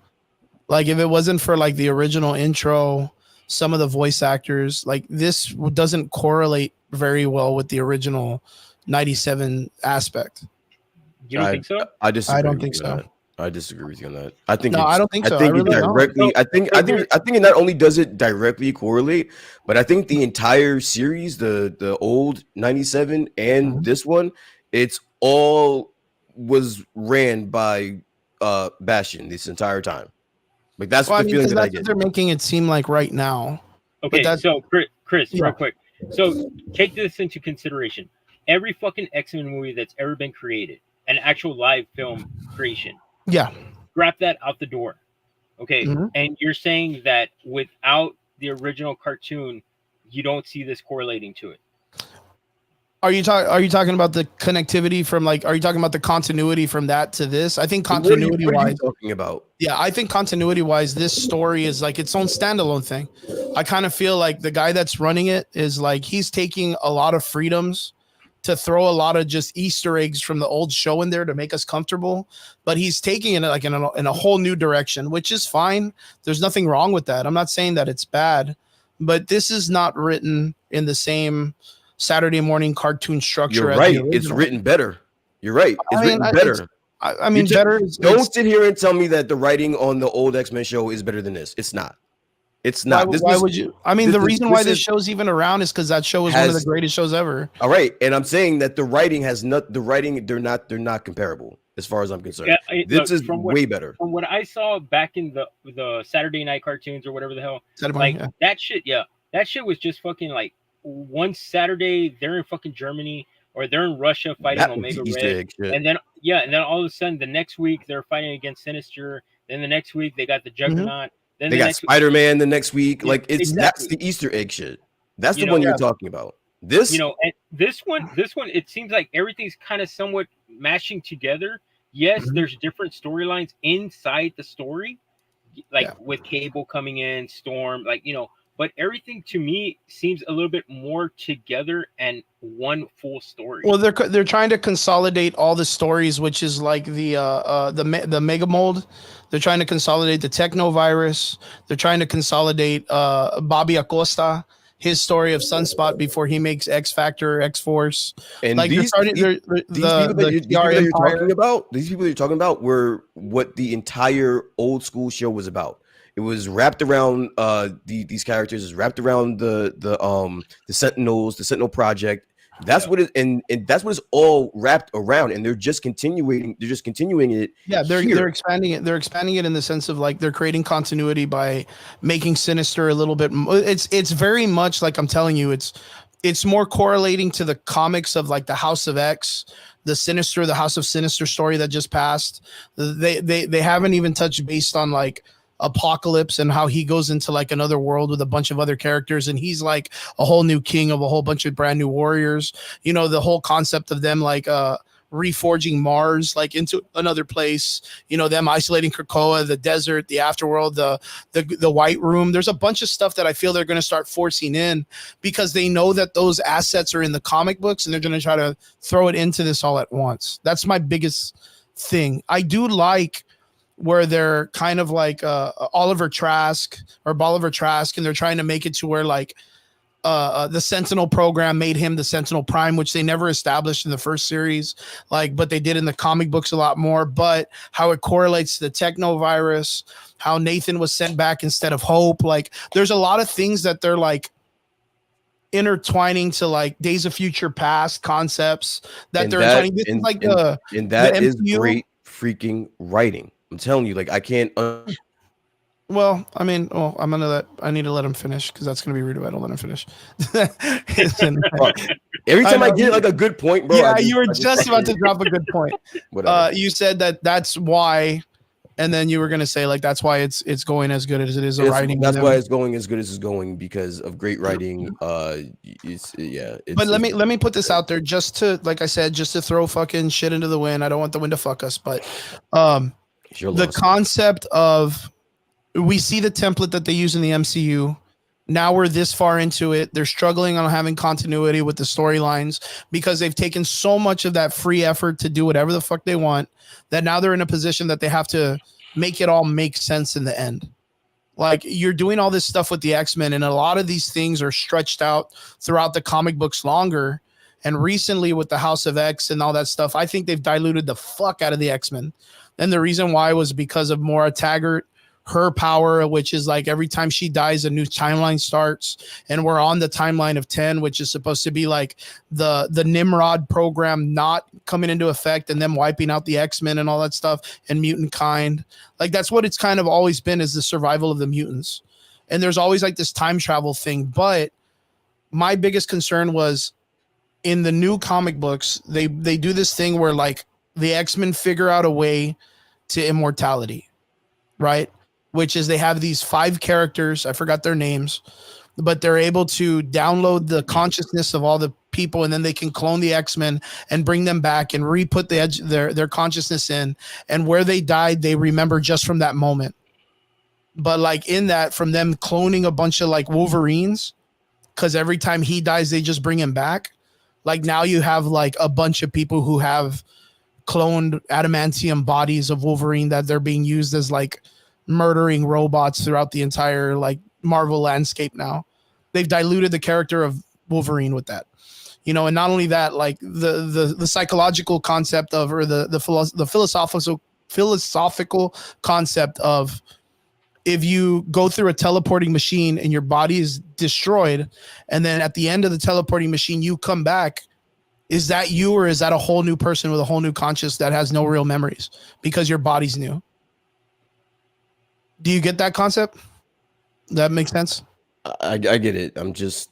So the thing is I think that sooner or later we're going to get a comic book where the mutant kind that have been going through this are going to start going crazy because they don't believe themselves to be the real ones anymore. Got it. Like they lose themselves in their consciousness because those decisions and things that they've made throughout the year have changed because they're not the same people. They've died like 80 times. So when they make a decision, it's not based on any of those actual events. They're based on just what they know. which isn't actual trauma or actual, so they get more crazier. You know what I mean? They get more soulless, I guess you could say. Okay, if hands down, I'm telling you right now, if that's the direction they're going, this is gonna fucking suck. I mean, it's one of those things. Like I just the storyline, if that's what's going on through the comics, I'm not gonna lie to you. The comics nowadays, I don't fucking read because they're a little weird. Some of the shit is fucking ridiculous. Like, but Storm's a little too extreme where I'm kind of like, I lose interest in it, you know, and it gets to the point where it's just, it's too much. I'm like, you know what? They're just fucking overdoing this shit. They're basically they're coming out with the shittiest fucking ideas sometimes that I lose interest in it right away. Like, just that's kind of like what I fear, because that's what Marvel does, right? So they've been doing in the comic books. Well, not in the comic books, just in the movies in general. Yeah, like Storm. Like Storm is still a badass. Like you read the comic book, Storm is still amazing, but that's because Storm Aurora is like Wolverine. She has so many parts in the story of her character that are embedded in so many different stories that they fleshed her out extremely well on a personal level. Same thing with Wolverine. Wolverine's part of the Avengers, the X-Men, the X-Force, the Fantastic Four, you name it, he's been in everything. He's so fleshed out that everyone knows him. Cyclops, not so much. He's just an X-Men. Jean Grey, just an X-Men. A Phoenix, who gives a fuck? Like, they couldn't even get her right in fucking Dark Phoenix movie. You know what I mean? But Storm, they've gotten it right. Like Storm 100%. That's why when they did the Storm episode, the anomaly or whatever the fuck, like her going through like this whole like the cactus ayahuasca thing in the desert with Forge, like, all right. But like all of a sudden fucking Forge is like, I love you. And it's like, dude, you just met her yesterday at a bar, dude. Like chill, bro. Like, you know what I mean? Like, she's married to fucking T'Challa. Chill the fuck out, dude. Like, Wakanda's gonna come after you or whatever. Like, her character has always been amazing. Like, I've never had a problem with Storm. I've never had a problem with Storm, but the thing is, the way I personally, I'm not gonna lie, out of all of the episodes I've seen of X-Men 97, I'm sorry to say, but Storm's episode sucked ass. Okay, I seriously think they did her dirty. They should have done way better for her, because like you said, her character is fucking amazing. And I seriously think they don't give her enough credit in that storyline. They should have done something way better for her. Like, her character she's one of the OG X-Men. She's like, hands down, she represents an entire culture in a sense, because she's basically one of the fucking few X-Men that are actually colored. Nico. So, like, in a sense, Nico. Like I personally think they gave. Nico, I gotta ask you a question. You say that you're a big wrestling fan, correct? Fuck yeah, go for it. Right. So we've all seen some of the best and some of the worst arcs in wrestling history. All right. The better ones are the ones where somebody may have been on top or may have been extremely strong. They lost their power. Something happened. They're down bad now. Yeah. And now you have to have that build up to have them come back. That is what they're doing. I would have to disagree with you. I think that there's a reason why they're going this route with Storm. And it's because that when she does finally join back up with the X-Men, which I think is going to be relatively soon, she's going to wreak havoc she's going to fuck shit up on a lot of shit. But the storyline. The storyline I think is perfect, because again, I'm a fan of writing. I'm a fan of wrestling and stuff like that, and the build up. If she was just around this entire time, she could have just been tanking all these people and taking all these obstacles, and it wouldn't have been any fun. But being that I like the fact that she lost her powers. I love that. Okay, it's like you said, it's a build up. But episode 6, I'm sorry, I didn't like it at all. Like, I think they could have done something completely different, something completely completely different from what they originally did on this episode. Yeah. I see where you're coming from. And yes, I believe she's going to become a fucking badass and she's going to destroy the shit out of everybody, when she regains her powers and shit. But that episode 6, I didn't like it. Like, the whole Forge thing and I don't know. Out of all the entire series, that's the one episode that I don't like. Shit, I actually liked it. I liked it. Yeah, I'm kind of confused as to the aspect of like how you all are saying that she's gonna come back and be a badass when You know, the Omega Sentinels already kind of gave her tip of the hat when they were like, oh, fuck, an Omega level mutant is here, like right at the first episode or whatever. Like, what do you do beyond that? We already know Storm is a badass. Well, that's the reason. The only purpose. That's the reason why you take her on this journey. That's exactly the reason why you take her on this journey. The reason why they needed to do that is because they needed to depower the X-Men, to take them all the way down in the storytelling and take away their heaviest hitter. You tank Magneto because Magneto only controls metal, and you take away the heaviest hitter, which is Storm. You know what I mean? But you could have, like, I don't know, like that story itself, like we saw it in the X-Men first movie with Magneto or whatever, when he gets shot with those little fucking darts and they take his power, and then he's playing chess or whatever. But like, they're supposed to be like this. Again, Marvel sucks when it comes to this stuff. There's supposed to be this like dire situation where you feel like, wow, this is going to suck because, you know, it happens to this person and it's almost forever. You know what I mean? And then in 3 episodes later, she just gets her shit back because she just didn't believe in herself. Like, come on, man. Like, she got her shit taken away because she got hit with something that the smartest dude on the planet, Beast or whatever, was like, this is pretty much permanent. Like, but see, like that's on a surface level. Like, if you're thinking about it on a surface level, I understand where you're coming from. But the entire show, she has been having doubts about being who she is, or being an X-Men, even before she got hit with the fucking dart, or before she got depowered. Like, she was having issues before that, and then because she got hit, yeah, her powers were gone, but she could have gotten them back a long time ago. Isn't that what happened to her already in the old cartoon? She just had this self-doubt was there because of who she was at this time and place in her life. And she had to overcome that, which was given in that episode that I actually liked. And now she's back. Like, yeah, I get it. It on a surface level, it's kind of crappy, but I do like the writing that came along with that explained and flushed all that out to me from episode 1. That's the genius of it, is that they had already been building up to that. So if you're only taking episode 6 or episode from the time that she, you know, got depowered or whatever until she got it back, I understand that. But since episode 1, they have been telling you there's been something a little bit off about Storm and where her mind frame is at, where her head is at. They were telling you that from the beginning, and it just got magnified when she lost her power. She's like, who the fuck am I? What am I? If I don't have my powers and I'm at this Omega level mutant, who am I? She wasn't that the thing with the first season? I don't know. I'm just talking about this season. This season and what they're writing now, that was the story. And they're doing a hell of a job writing it. They're doing a hell of a job executing that. I just don't want that to go overlooked, because I think that, you know, on a surface level, you can see that. You can see some of that, but I think it's deeper than that, personally. In the original X-Men series in 1997, wasn't there an episode where Storm loses her powers because she doesn't believe in herself because of, like, I don't know, being stuck in a closet or being like claustrophobic, and then she loses her powers and goes and becomes like the new leader of the Morlocks because she retreats into the sewers? Maybe. Like, wasn't that a whole episode in that already? Maybe. But that's the thing. Like, it's an overdone process where it's the same thing. That was like the Luke Skywalker thing, where it's like, we hated it in the newer series because when you find Luke Skywalker, not only is he a hermit and not doing anything to help the Jedi or do something to benefit the Jedi Council or whatever anymore, but he's like throwing his lightsaber away as a piece of shit. Like, Mark Hamill's like, bro, I wouldn't have done that. What the fuck are we doing? Like, it ends up being where you're just doing the same thing over and over again because you need to create trauma in this character that you don't know how else to write them.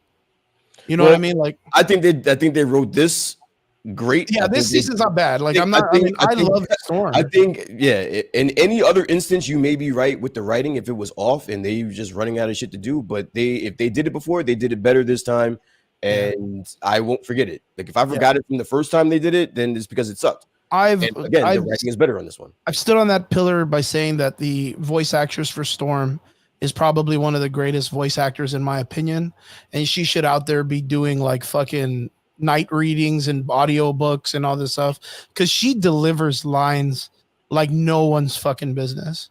Like, she's a really amazing voice actress. There's parts where she talks and you almost feel like that emotion, like you want to tear up when she's talking, because there's just so way that she delivers. Like, when she tells Jean Grey that she's okay because she's like a mother or something, but the way that she delivers that line is amazing.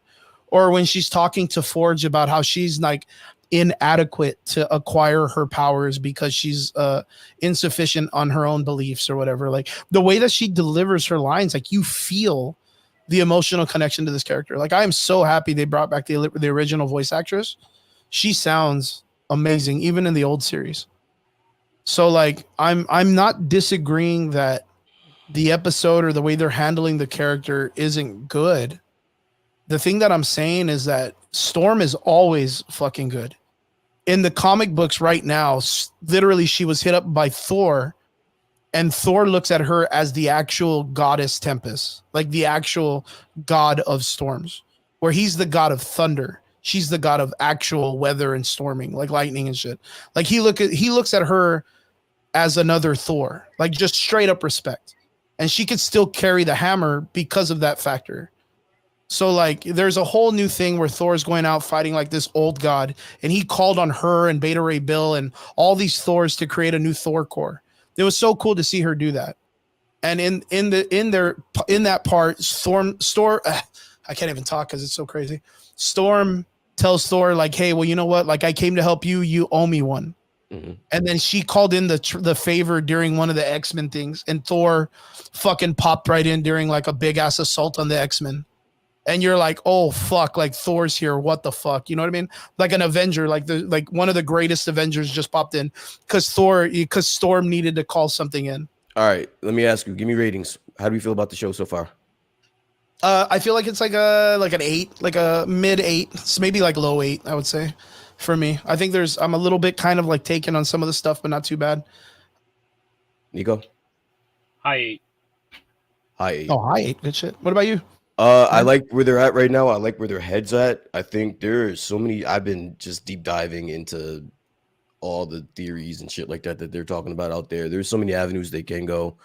I like being in a situation. That's what old school Marvel shit used to be. It's just the experience and loving where they're taking the direction of certain shit. I'm gonna give this like a 9. I'm gonna give this like a 9, maybe even a 9.5 so far, dude. Like this is really good. This is really good TV. So are you cool on the way that they're taking the Rogue character, making her a little bit more like where she let that guy die, Oliver Trask, even though he came back to life and beat the fuck out of her, like I think they're letting him go and doing all that. I think they're doing the same thing with the majority because we even get that a little bit from Beast. We got a little bit of Spicy Beast in the last episode too. So they're doing this.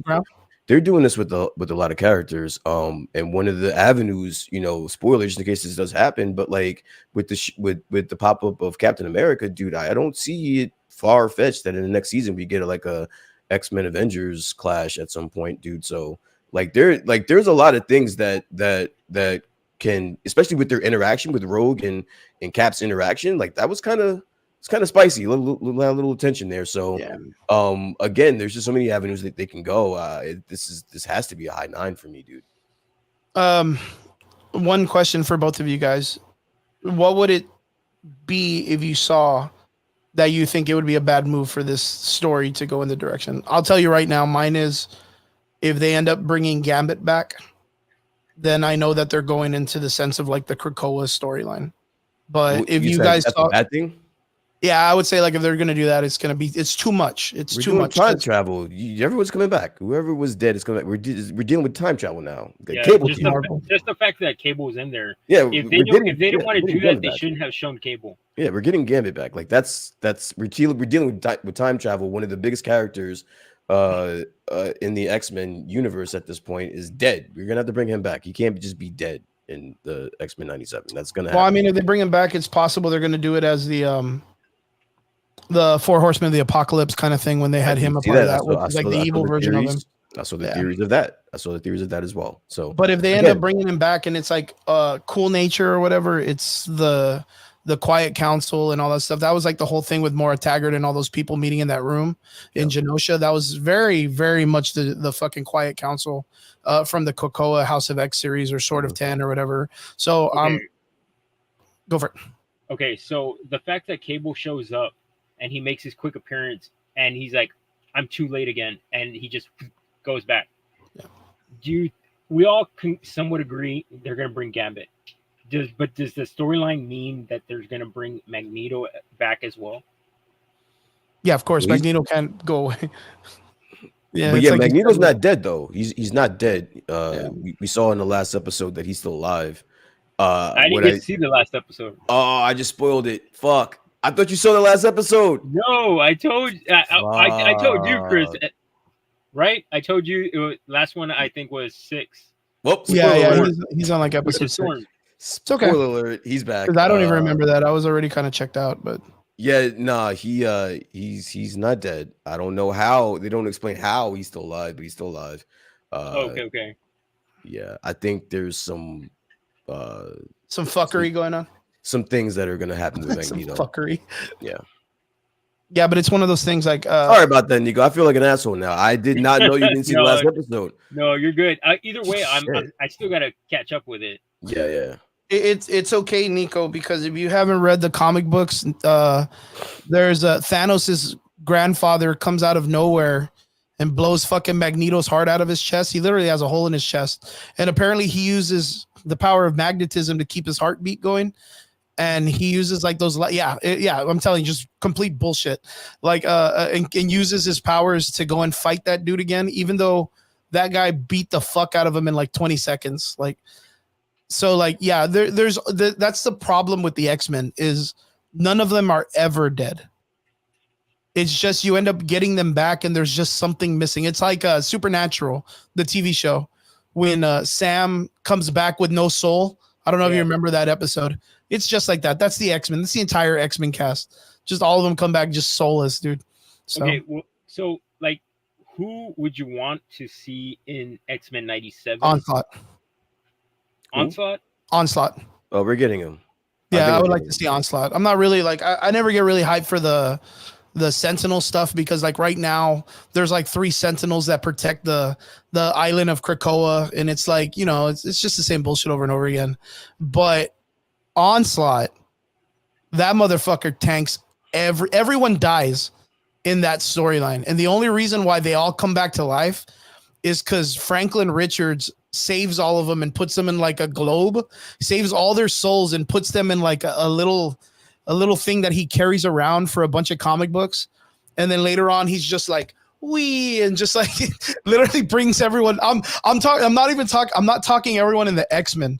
I'm talking every motherfucking Marvel superhero on the planet gets tanked by Onslaught. And fucking Franklin Richards brings him back by just like, because he's Franklin Richards, he's a god. So like, it's just, if right now it feels a little convoluted, fucking tighten your bootstraps, baby. Because when that shit starts popping off, you're gonna be like, what the fuck is going on, man? I do think with Bastion being half Nimrod and what is it, the Sentinel Maker? What is that? Master Mold. I do think that since he has control over Magneto, we will be getting an Onslaught appearance. I think that's exactly what's going to happen. So yeah, if you got Onslaught, who do I'm still waiting for Apocalypse. I want to see where he fits in all of this. Yeah, you can't kill that guy. Yeah, so there's no way he's dead from the older series. And I'm still waiting on Mystique too. Like I know Mystique's around somewhere, so I want to see Mystique. I want to know who she's playing. She's probably been here this entire time. I have no theories that are out there and shit like that. So like I'm waiting on her. Who they had? Sebastian Stan. Yeah, they had Sebastian Stan in the Quiet Council, right? In the meeting room, the guy with the ponytail that looks like a piece of shit, right? Yeah. Looks like a piece of shit. They had Sebastian Stan there and Sebastian Shaw, and and if he's there, he's part of the Brotherhood, and Mystique was part of the Brotherhood for a while, wasn't she? Yeah. So I do think that she was in that room. I just don't think she was obviously Mystique. I think we'll find that out very soon. And they have Emma Frost, dude, and she barely figured out her diamond form, and which I think is kind of weird. Like that's kind of late in the game. Like, but like Emma Frost is a piece of shit too. Like she's huge piece of shit when it comes to the X-Men universe. So I kind of want to see how they're going to unfold her character, because when they do show that she survives that whole attack from the Master Mold or the giant Godzilla Sentinel or whatever they called it, like they did show that she survived, so that means like there is some fuckery that's about to happen with her too. Oh yeah, spoiler, Nico. No, but you've gone to that part, right? Yeah, that's an episode. Yeah, 7, that's already like mid. No. They show Emma Frost right before the attack. Yeah. No, Well, but she survived. She survived. That's what I'm saying. That's in episode 7. That's you're spoiling it for her. Is it? Is it episode 7 already? It has to be in episode 7 because you don't see her at the end of it. It's episode 7. 5. Yeah, because in episode 5, that's where Gambit, Magneto are gone, but you do see Emma Frost in there in the banquet before the actual attack. So another spoiler: she survives. Okay, that's fine. And she survived because of her diamond form that she never was able to do beforehand. We already know she has that. There's no way she gets killed off of it because of it. But like that's the thing too is they introduced the gala already, and the gala is a fairly new thing that's going on with the X-Men series, like in recent comic book times. Okay, so right now with X-Men 97 being so fucking popular and everything, and like I said, it's going on TikTok. People are watching other people reactions to these things, like the death of Gambit, death of Magneto, all that crap. So it's becoming a big trend, and more people are actually seeing the animation because of the trend, and they know that it's a popular thing to be talking about. Do you possibly think, or can you see this possibly going into the future of now that more people are going to be seeing the animation, that they might actually bring back the X-Men movies and kind of reamp it because more people are getting dragged into the animation? So in a sense, like, I'm not saying it has to be the exact same storyline or continue from the story that we're currently watching, but do you think they're bringing in other characters, like you said, Emma Frost and all these other characters, that other people that aren't into comic books, that don't know who they are, they're being introduced to these new characters so that there's a possibility of bringing them into a live action later on, and people won't be so fucking lost of who the fuck is this person? Like, I think 100%. I think that's the whole point of the show. Yeah, 100%. To be honest, I think the sole purpose of this show is to get people reacclimated to the X-Men before they start making movies. I just want to see Omega Red. Oh yeah, everybody's been wanting to see him. Yeah, everybody's been wanting to see him since like fucking X-Men 2 or 3. Even the Deadpool movies, they thought that Russian guy was supposed to be him in the fucking prison. Yeah. He was another one of those characters that, you know, I don't know a big arc that he was in or whatever, but like whenever I would pass like a comic book shop or something like that and I saw a cover with him on it, it always stood out to me. Like, because you were like, this is a fucking badass. Omega Red with Wolverine. Wolverine. Yeah, or like the infamous Wolverine with the Hulk. You know, with the Hulk. like, those are like cinched into the back of my brain as a kid. That was all brought on because of this cartoon and this comic book era. Like those characters, it's super. Even the Sabretooth that you know with the yellow costume and the big fur and like the lineup, even that Gambit weird like thing that he wears is because of this comic book series. Yeah. Like even that cartoon and comic book, it's so amazing because it wasn't until Astonishing X-Men that it all changed. That it changed the whole look of the X-Men to be more of like almost like the way the films are, like especially First Class. But yeah, X-Men 97 is turning out to be something that's really, really nice. It's good. Like you said, breath of fresh air. I think a lot of people jumped into it at first because of the way Marvel's been handling their business. But yeah, it was pretty good. It's pretty good. Not too bad. Not too bad. Kind of excited to see what they're going to do with the future. Like I said, I do have my reserves, which is like I said, if they kind of go into the Krakoa storyline, I think it's a little too convoluted even in the comic books. But I do know that they're streamlining it for like what Nico said, because they're going to introduce a lot of these characters into like the Deadpool movie is about to pop off, and a lot of these characters are going to be in the Deadpool movie. And I think they want to have a lot of like turnbacks to it, to this series specifically in Deadpool 3. So that's what I really think what's going to happen. So when they first introduced X-Men 97 and they showed off the trailers and stuff, just like you all said, I didn't have high expectations for this. Because I don't know about you guys, but when it came to DC, we've had this conversation. In my personal opinion, DC nails their animation. Oh, but they fuck up their live action. Marvel, I'm sorry, is complete opposite. Their animation wasn't the greatest. Don't get me wrong. The old original cartoons from the 90s were fucking amazing. But from the early 2000s going forward, I don't know if you ever saw the Iron Man animation movie. Then you had there's several fucking movies that came out. They fucking sucked. They were fucking horrible. They weren't that great. Their animation. Yeah, there was Marvel Confidential, which was the Punisher and Black Widow's episode. I saw the Wolverine and Hulk one. Now that one was good. I like that one was good. It was a double disc. Yeah, it was called Hulk versus. Yeah, Hulk versus, which is Hulk versus Wolverine and Hulk versus Thor. Yeah. Yes. And the Deadpool that came out and that was fantastic, and so was the Omega Red, and so was the Lady Deathstrike. She was in it. They did very, very well with that entire comic. But and other then than that, Planet Hulk was really good. Okay, those are probably the only two that I actually fucking loved. Yeah. Other than that, the other ones that had been busting out, I believe it was Young Like Avengers Doctor and some other Strange. ones. Yeah, the Doctor Iron Strange Man one. in the Mandarin. Yeah, there's a lot of them that are kind of like a lot of misses. A lot of misses. So that's why when they brought it up, I'm not gonna lie, I didn't have high expectations for the show, and I was like, oh, it's either gonna be a reamp or a remake of the original, just to kind of get the newer generation back in. Even What If Season 2 was a pretty kind of like low entry, kind of like movement for the series from what it came from part 1. And it still was good for me. I liked the first and the second What If, but I already know I'm in the minority. Well, I mean, What If Season 2 was all right. Like there was a couple episodes, but there was a little bit like they kind of like went kind of like deep waters in the end there with Captain Peggy Carter and whatever they were doing with all the crazy shit at the end of time or whatever. But yeah, X-Men 97, really, really high expectations for it. Really, really great end. If you guys haven't seen it, it's out on Disney Plus. Really well worth it. Especially if you're a fan of the X-Men series in general, they really give a lot of high hopes for what it is that they're going to be doing with the series. But yeah, guys, one real quick sign-off question, almost like a shotgun. Do you think Deadpool 3 saves the Marvel Universe? Yes. No.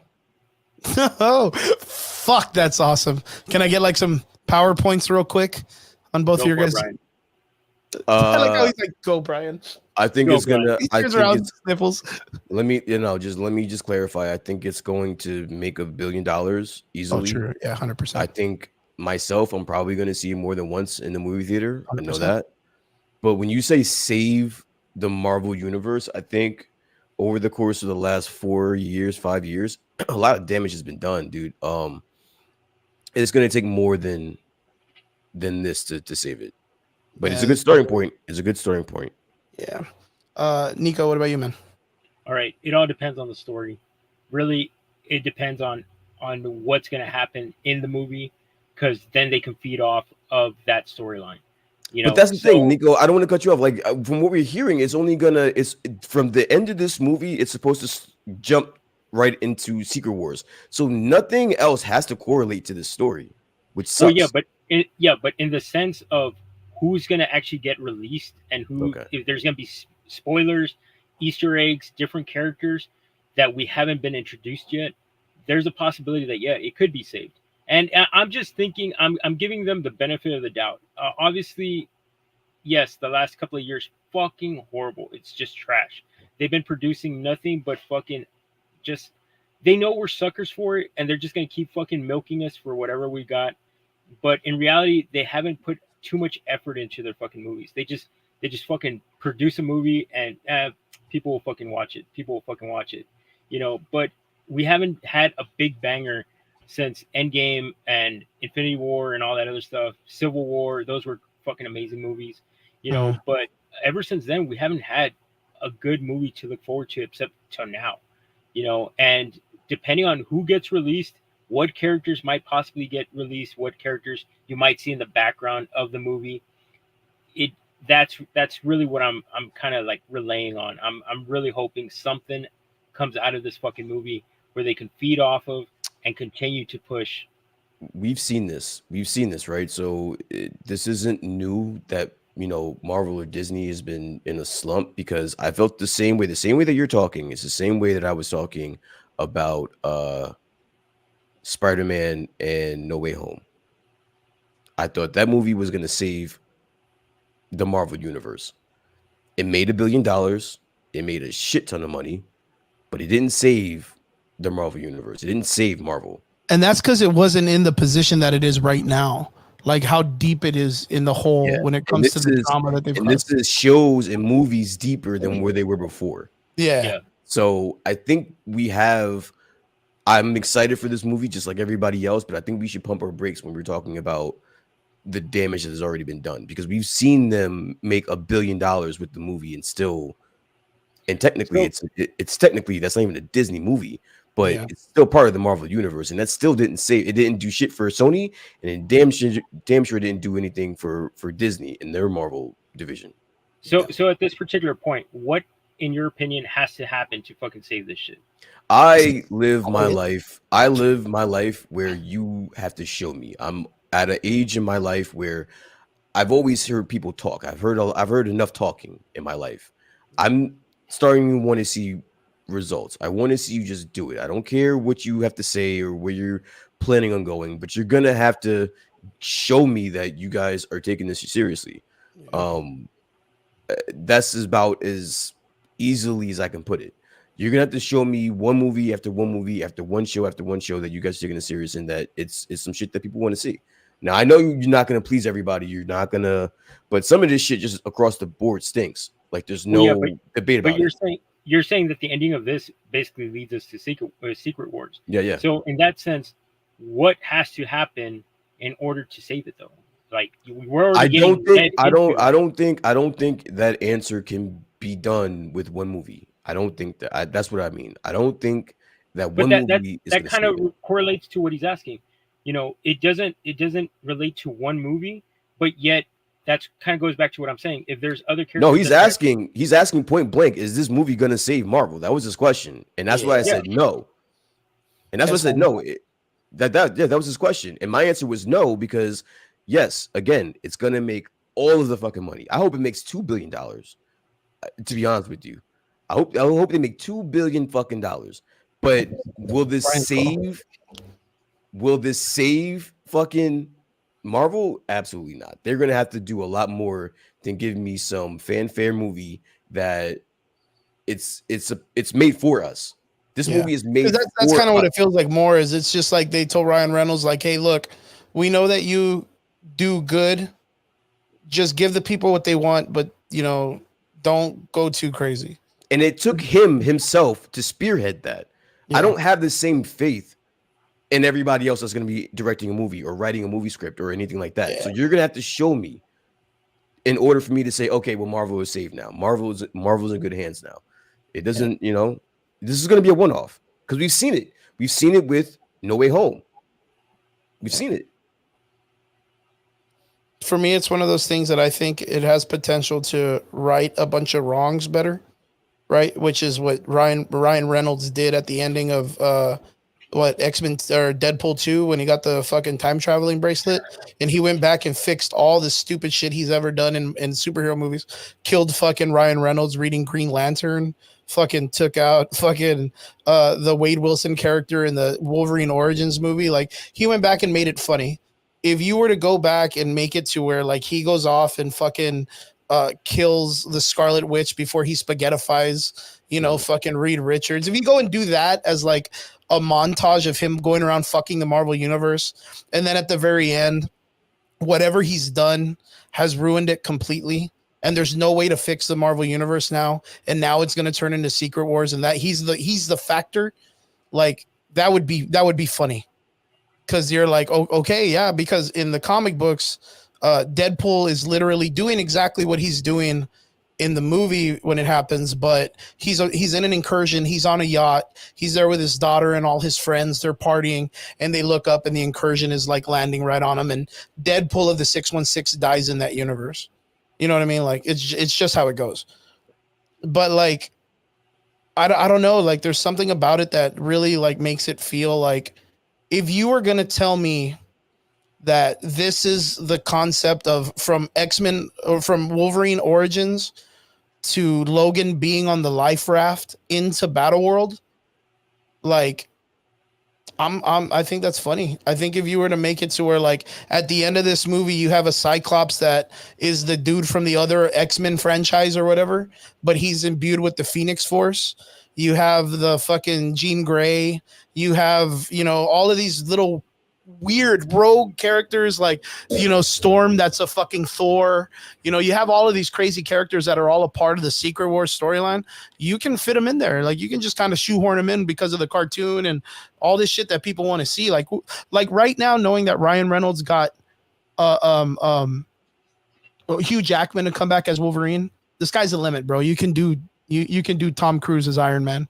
You could do you can bring back that dude that was the original fucking roadie, and it can make sense. Like, you know what I mean? Like, you can fuck everything that Marvel's ever done and throw in they're bringing Gambit. That's Channing Tatum. Channing Tatum wasn't even Gambit officially.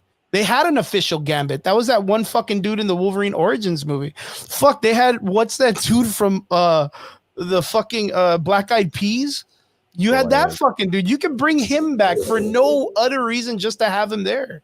Like, you can just knowing that Channing Tatum's coming back is the equivalent to having Michael Jackson in Men in Black. Like, that's literally what it is. It's you get a get out of free jail card for any motherfucker you want to have. Literally, for no fucking reason, just for the fans. They could have it to where at that part when they jump through the sling ring and they can land right in front of the fucking Hulk in Age of Ultron, right when he goes fucking gray Hulk, and we can get our Hugh Jackman Wolverine versus Hulk. But that's what I mean. That's exactly what I'm talking about, though. Like, this movie is going to be fucking awesome. It's going to be wild as fuck. But do you think the next movie, and then the next movie, and then the next movie after that is going to have the same feel? Well, it's one of those things. Like, these guys can do whatever the fuck they want right now, and whatever these guys do after, they can piss and it's gold. Like, you know what I mean? If they nail this, it's Deadpool can piss and it's gold. Oh, well, this movie, yeah. But like, if the moment you take this movie and then whatever movie next, you put Deadpool in it, it sells either way. Because they're not going to use Spider-Man as the Marvel leader anymore. It's going to be Deadpool. Now that you have Deadpool and he's making this impact, he's going to be the Spider-Man of the universe. They don't want to work with Sony. They don't want to bring the whole thing. I don't know if you remember this a while back, but they were really pushing to make Spider-Man after Iron Man died or whatever, that they were going to make him the leader of like the Avengers and all this other shit. You remember that, right? I do. And then all of a sudden, like, Sony's now like, well, we're not thinking of selling anymore. We're going to make Craven and we're going to make Madame Web and we're going to make a bunch of stupid shit because we have rights. We have the rights to this character. And Marvel's like, bro, fuck these guys. What do we do? And then out of nowhere, you have the craziest motherfucker that works with Spider-Man, Deadpool. Just as good, just as popular, sells tickets, sells merch, sells toys. You know what I mean? He's the guy. Spider-Man makes $1 billion at the box office. Deadpool's about to do the same thing for this one-off. For this one-off. And Aunt May doesn't got to catch one in the chest, dude. Listen, Marvel is in no fucking situation to start getting cute and start thinking that they can start letting go of $1 billion fucking movies. No, you can't do that. You're it. Like, let's just keep it on. Let's keep it real. Space. They are not in the situation where they can just say, you know what, Spider-Man, I have Deadpool over here. You guys go ahead, get the fuck out of here. They're not in that situation. That's bad business. You cannot. You have to still bend to Sony. If they're gonna fucking shaft you and tell you to bend over and like it, you're gonna have to bend over and like it because that makes $1 billion and it helps your fucking Marvel universe. Period. Yeah, but they're not gonna work with Sony that much anymore if they have something. You're speaking from a what if. I'm telling you, they are not in no way, shape, or form thinking about letting Spider-Man go with Tom Holland. Oh no, they're not gonna let him go. They're not gonna let him go, but they're not gonna use him as much. I bet you they bench him because they have Deadpool. Okay. I bet you they bench him more, and they just kind of like squeeze him out because they got to squeeze out Spider-Man to get the rights back. That's all I got to say. That movie makes that IP makes too much money. It makes too much money for them to squeeze to not do anything with it because you have Deadpool. Deadpool is a once every 2 year movie, once every 2 year drop. You're losing a lot of money. What if you cameo Deadpool in the rest of your series? Because it's all based on that whole situation of the Secret Wars thing. You could put him in anything. Watch. I'm just going to throw this out there. Nico, Brian, you could tell me if I'm wrong. But how much more cooler would the Marvels have been if you would have thrown Deadpool in it? It would have been like that guy from the Mortal Kombat. Yahoo! He just pops out of the corner. And I'm just asking, not trying to act weird or whatever. How much better would it have been to put Deadpool in the Marvels? Let me ask you a question. If that were to happen, would that have turned the Marvels into $1 billion movie? No, but it would have at least made basic. Let me ask you a question. If you do that, how many movies from the Phase 4, if you would have put Deadpool in, would have made $1 billion because Deadpool was in it? In Phase 4?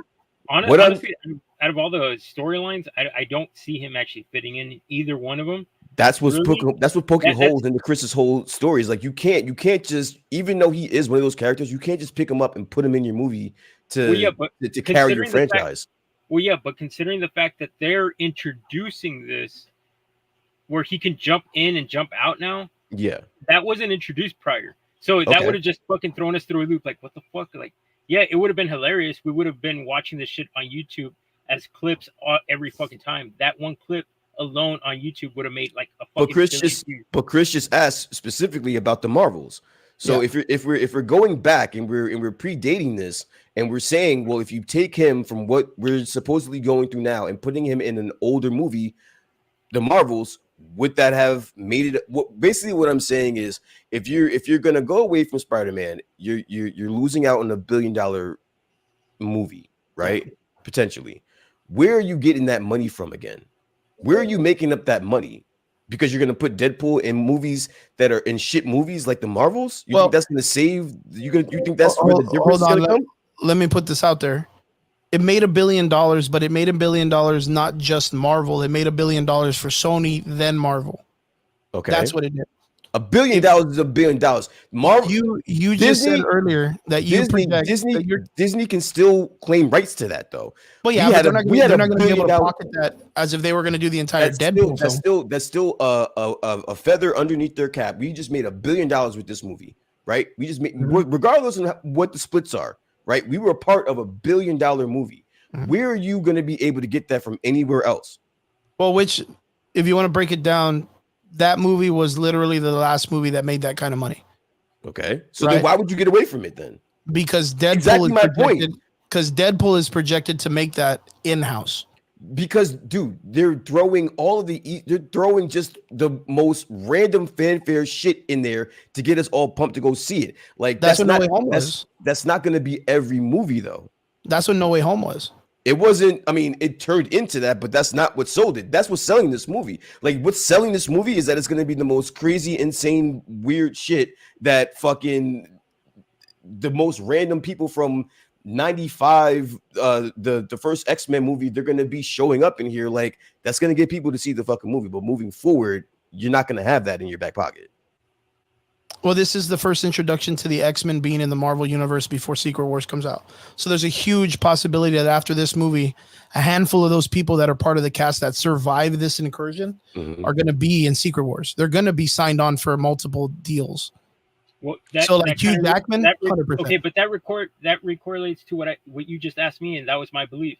Like, depending on how this movie does and what characters possibly survive, and Easter eggs and all this other stuff, I think this can save the Marvel universe to branch out to other things and possibly, make it a little bit better than what we've had for the past 5 years. Yeah. That was what I was trying to say. Going back to what you were just talking about right now, Chris. Mm-hmm. Like we've talked about this before, Brian, that we truly believe that after Secret Wars is going to be the Great Reset. Like that's it. Yeah. A whole new cast, whole new people, everything.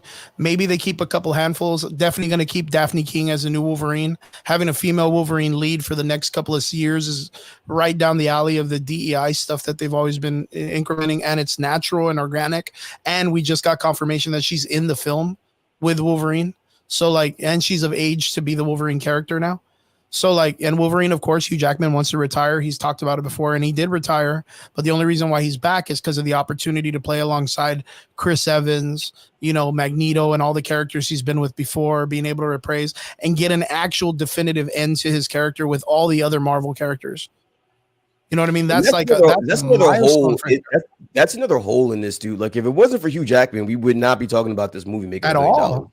Yeah, that's 100%. Like, I agree. And you don't think I 100% think that Hugh Jackman understands more than anybody in the world how important it is to have Wolverine and his appearance in the MCU. I think he understands that in a DNA vibe. Like, this guy is Wolverine incarnate in the Marvel universe. For him not to take the effort while he still has time as an actor and be able to get in shape and do that stuff to make his entrance, like, it would have been ignorant for him to be like, nah, man, I retired. I already did that with the Fox universe, and, hanging out in Dark Phoenix or whatever, which was the shittiest movie ever. Like, he was going to come back. It's just how much is he going to come back for? If they give him a three film thing and he dies the way he needs to leave Daphne King as a new Wolverine, he'll do it. I 100% agree he'll do it. And then to be able to act alongside his best friend, Ryan Reynolds, like, and make a silly movie that they could both kick the shit out of, like, something like, dude. I hope for Marvel's sake, you guys are right, and this stupid ass fucking movie saves Marvel, because if it doesn't, bro, there's really big problems. I think the biggest situation is it comes out and it's hyper successful. Like, I mean, fucking hyper successful. And that's what we're looking at. This is going to be extremely successful. Like, it's like, it's almost like mind boggling how successful I could see it happening in my head. Even if it's a bad written movie, it's still fucking successful. I can see Marvel and Disney just sitting there afterwards, like swimming in the money, but then realizing that they got to do that again, and then they got to keep doing it again. And that's my thing is with the drive that it gets from this movie. Do they continue that effort? Like, do they continue to say, hey, you know what? In some way, we need to put one of these characters, spread them out throughout the other movies that we're gonna have out. Thunderbolts, it needs a Rogue. We'll just put her in randomly because they're dispersed across the multiverse or whatever. Like, you need to kind of like fuck with these characters. If that's the case, I don't think it's gonna.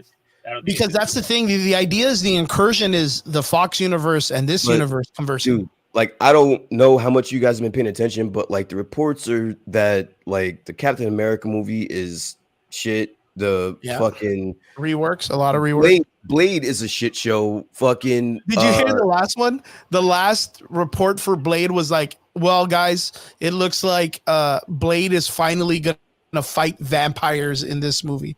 Like, it's just going to be Blade versus them all of this time to realize that Blade probably needs to be fighting fucking vampires. But like, that's the thing. Like, I think it just takes, like, it was a bunch of this shit, like I told you, where they hired a bunch of these weird ass, like, I know what's best for this, let me do it, and they've never had the experience. And we've talked about it before, where it's like, bro, why don't they bring on Donny Cates? Why don't they bring in fucking the writers of the Marvel universe to sit at the table? Like, why do they have all these assholes being like, oh, well, we're hippies and we write fucking weird comic books, or we write weird movies. We totally know how to write these characters and we never read comic books. You know what I mean? Like, the Thunderbolts has been said to be a fucking shit show. It's been rewritten. It's been rewritten plenty of times. So it's like, listen, we're gonna all have our fun with Deadpool, but then reality is gonna set in that we're still gonna have to muscle out these next couple movies, bro. Well, I mean, the rumor is, and I'm just gonna put this out there before we call it a quit, that there's talks to have Emiliani Velasquez or whatever her name is, the fucking Marvel chick. I forgot her name. Emiliani, that's all I know. And Ryan Reynolds as these people that are like connaissance, kind of the people that kind of like correlate, like, hey, you know what? This correlates to the comic book more. This is what the fans want to see. Yeah. Let's work with that more than all of these, like, they're going to be like these people that kind of like engage in trying to keep them on the narrow of the comic book resource, which is what, I've been a huge fucking fighter for. These guys are going to be the ambassadors for it. And I can't wait if that's the case. If I end up getting something where someone says, hey, you know what? Like, Marvel has hired Ryan Reynolds as an ambassador and a person to keep continuity between each of the movies to Secret Wars. Bro, like, that's already a huge step in the right direction. Because we know that Ryan Reynolds has a love for these characters. You know what I mean? And then, of course, the girl that plays Miss Marvel, she's the same way. She's gone out there and even like corrected Kevin Feige, you know what I mean? And went out there and balls deep and told him he was wrong. So if we get people like that care about the concepts, like, that's even more important for us.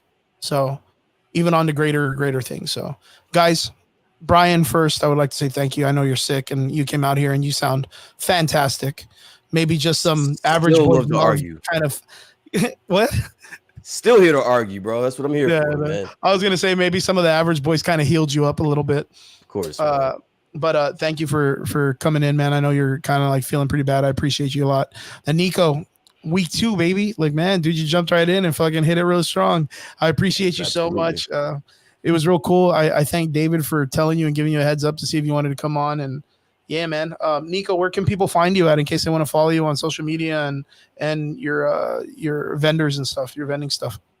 Oh no, it's just on Facebook. It's just Nico NYKO. Look me up. Last name's Cantu. But yeah, man. The only next big event that I personally have is going to be here at the Valley for PokeFest. That's going to be the next one, July 14th. So yeah, that's going to be my big event. So that's what I'm waiting for. Badass. Can't wait, man. PokeFest is usually a baller event, man. It's always real fun.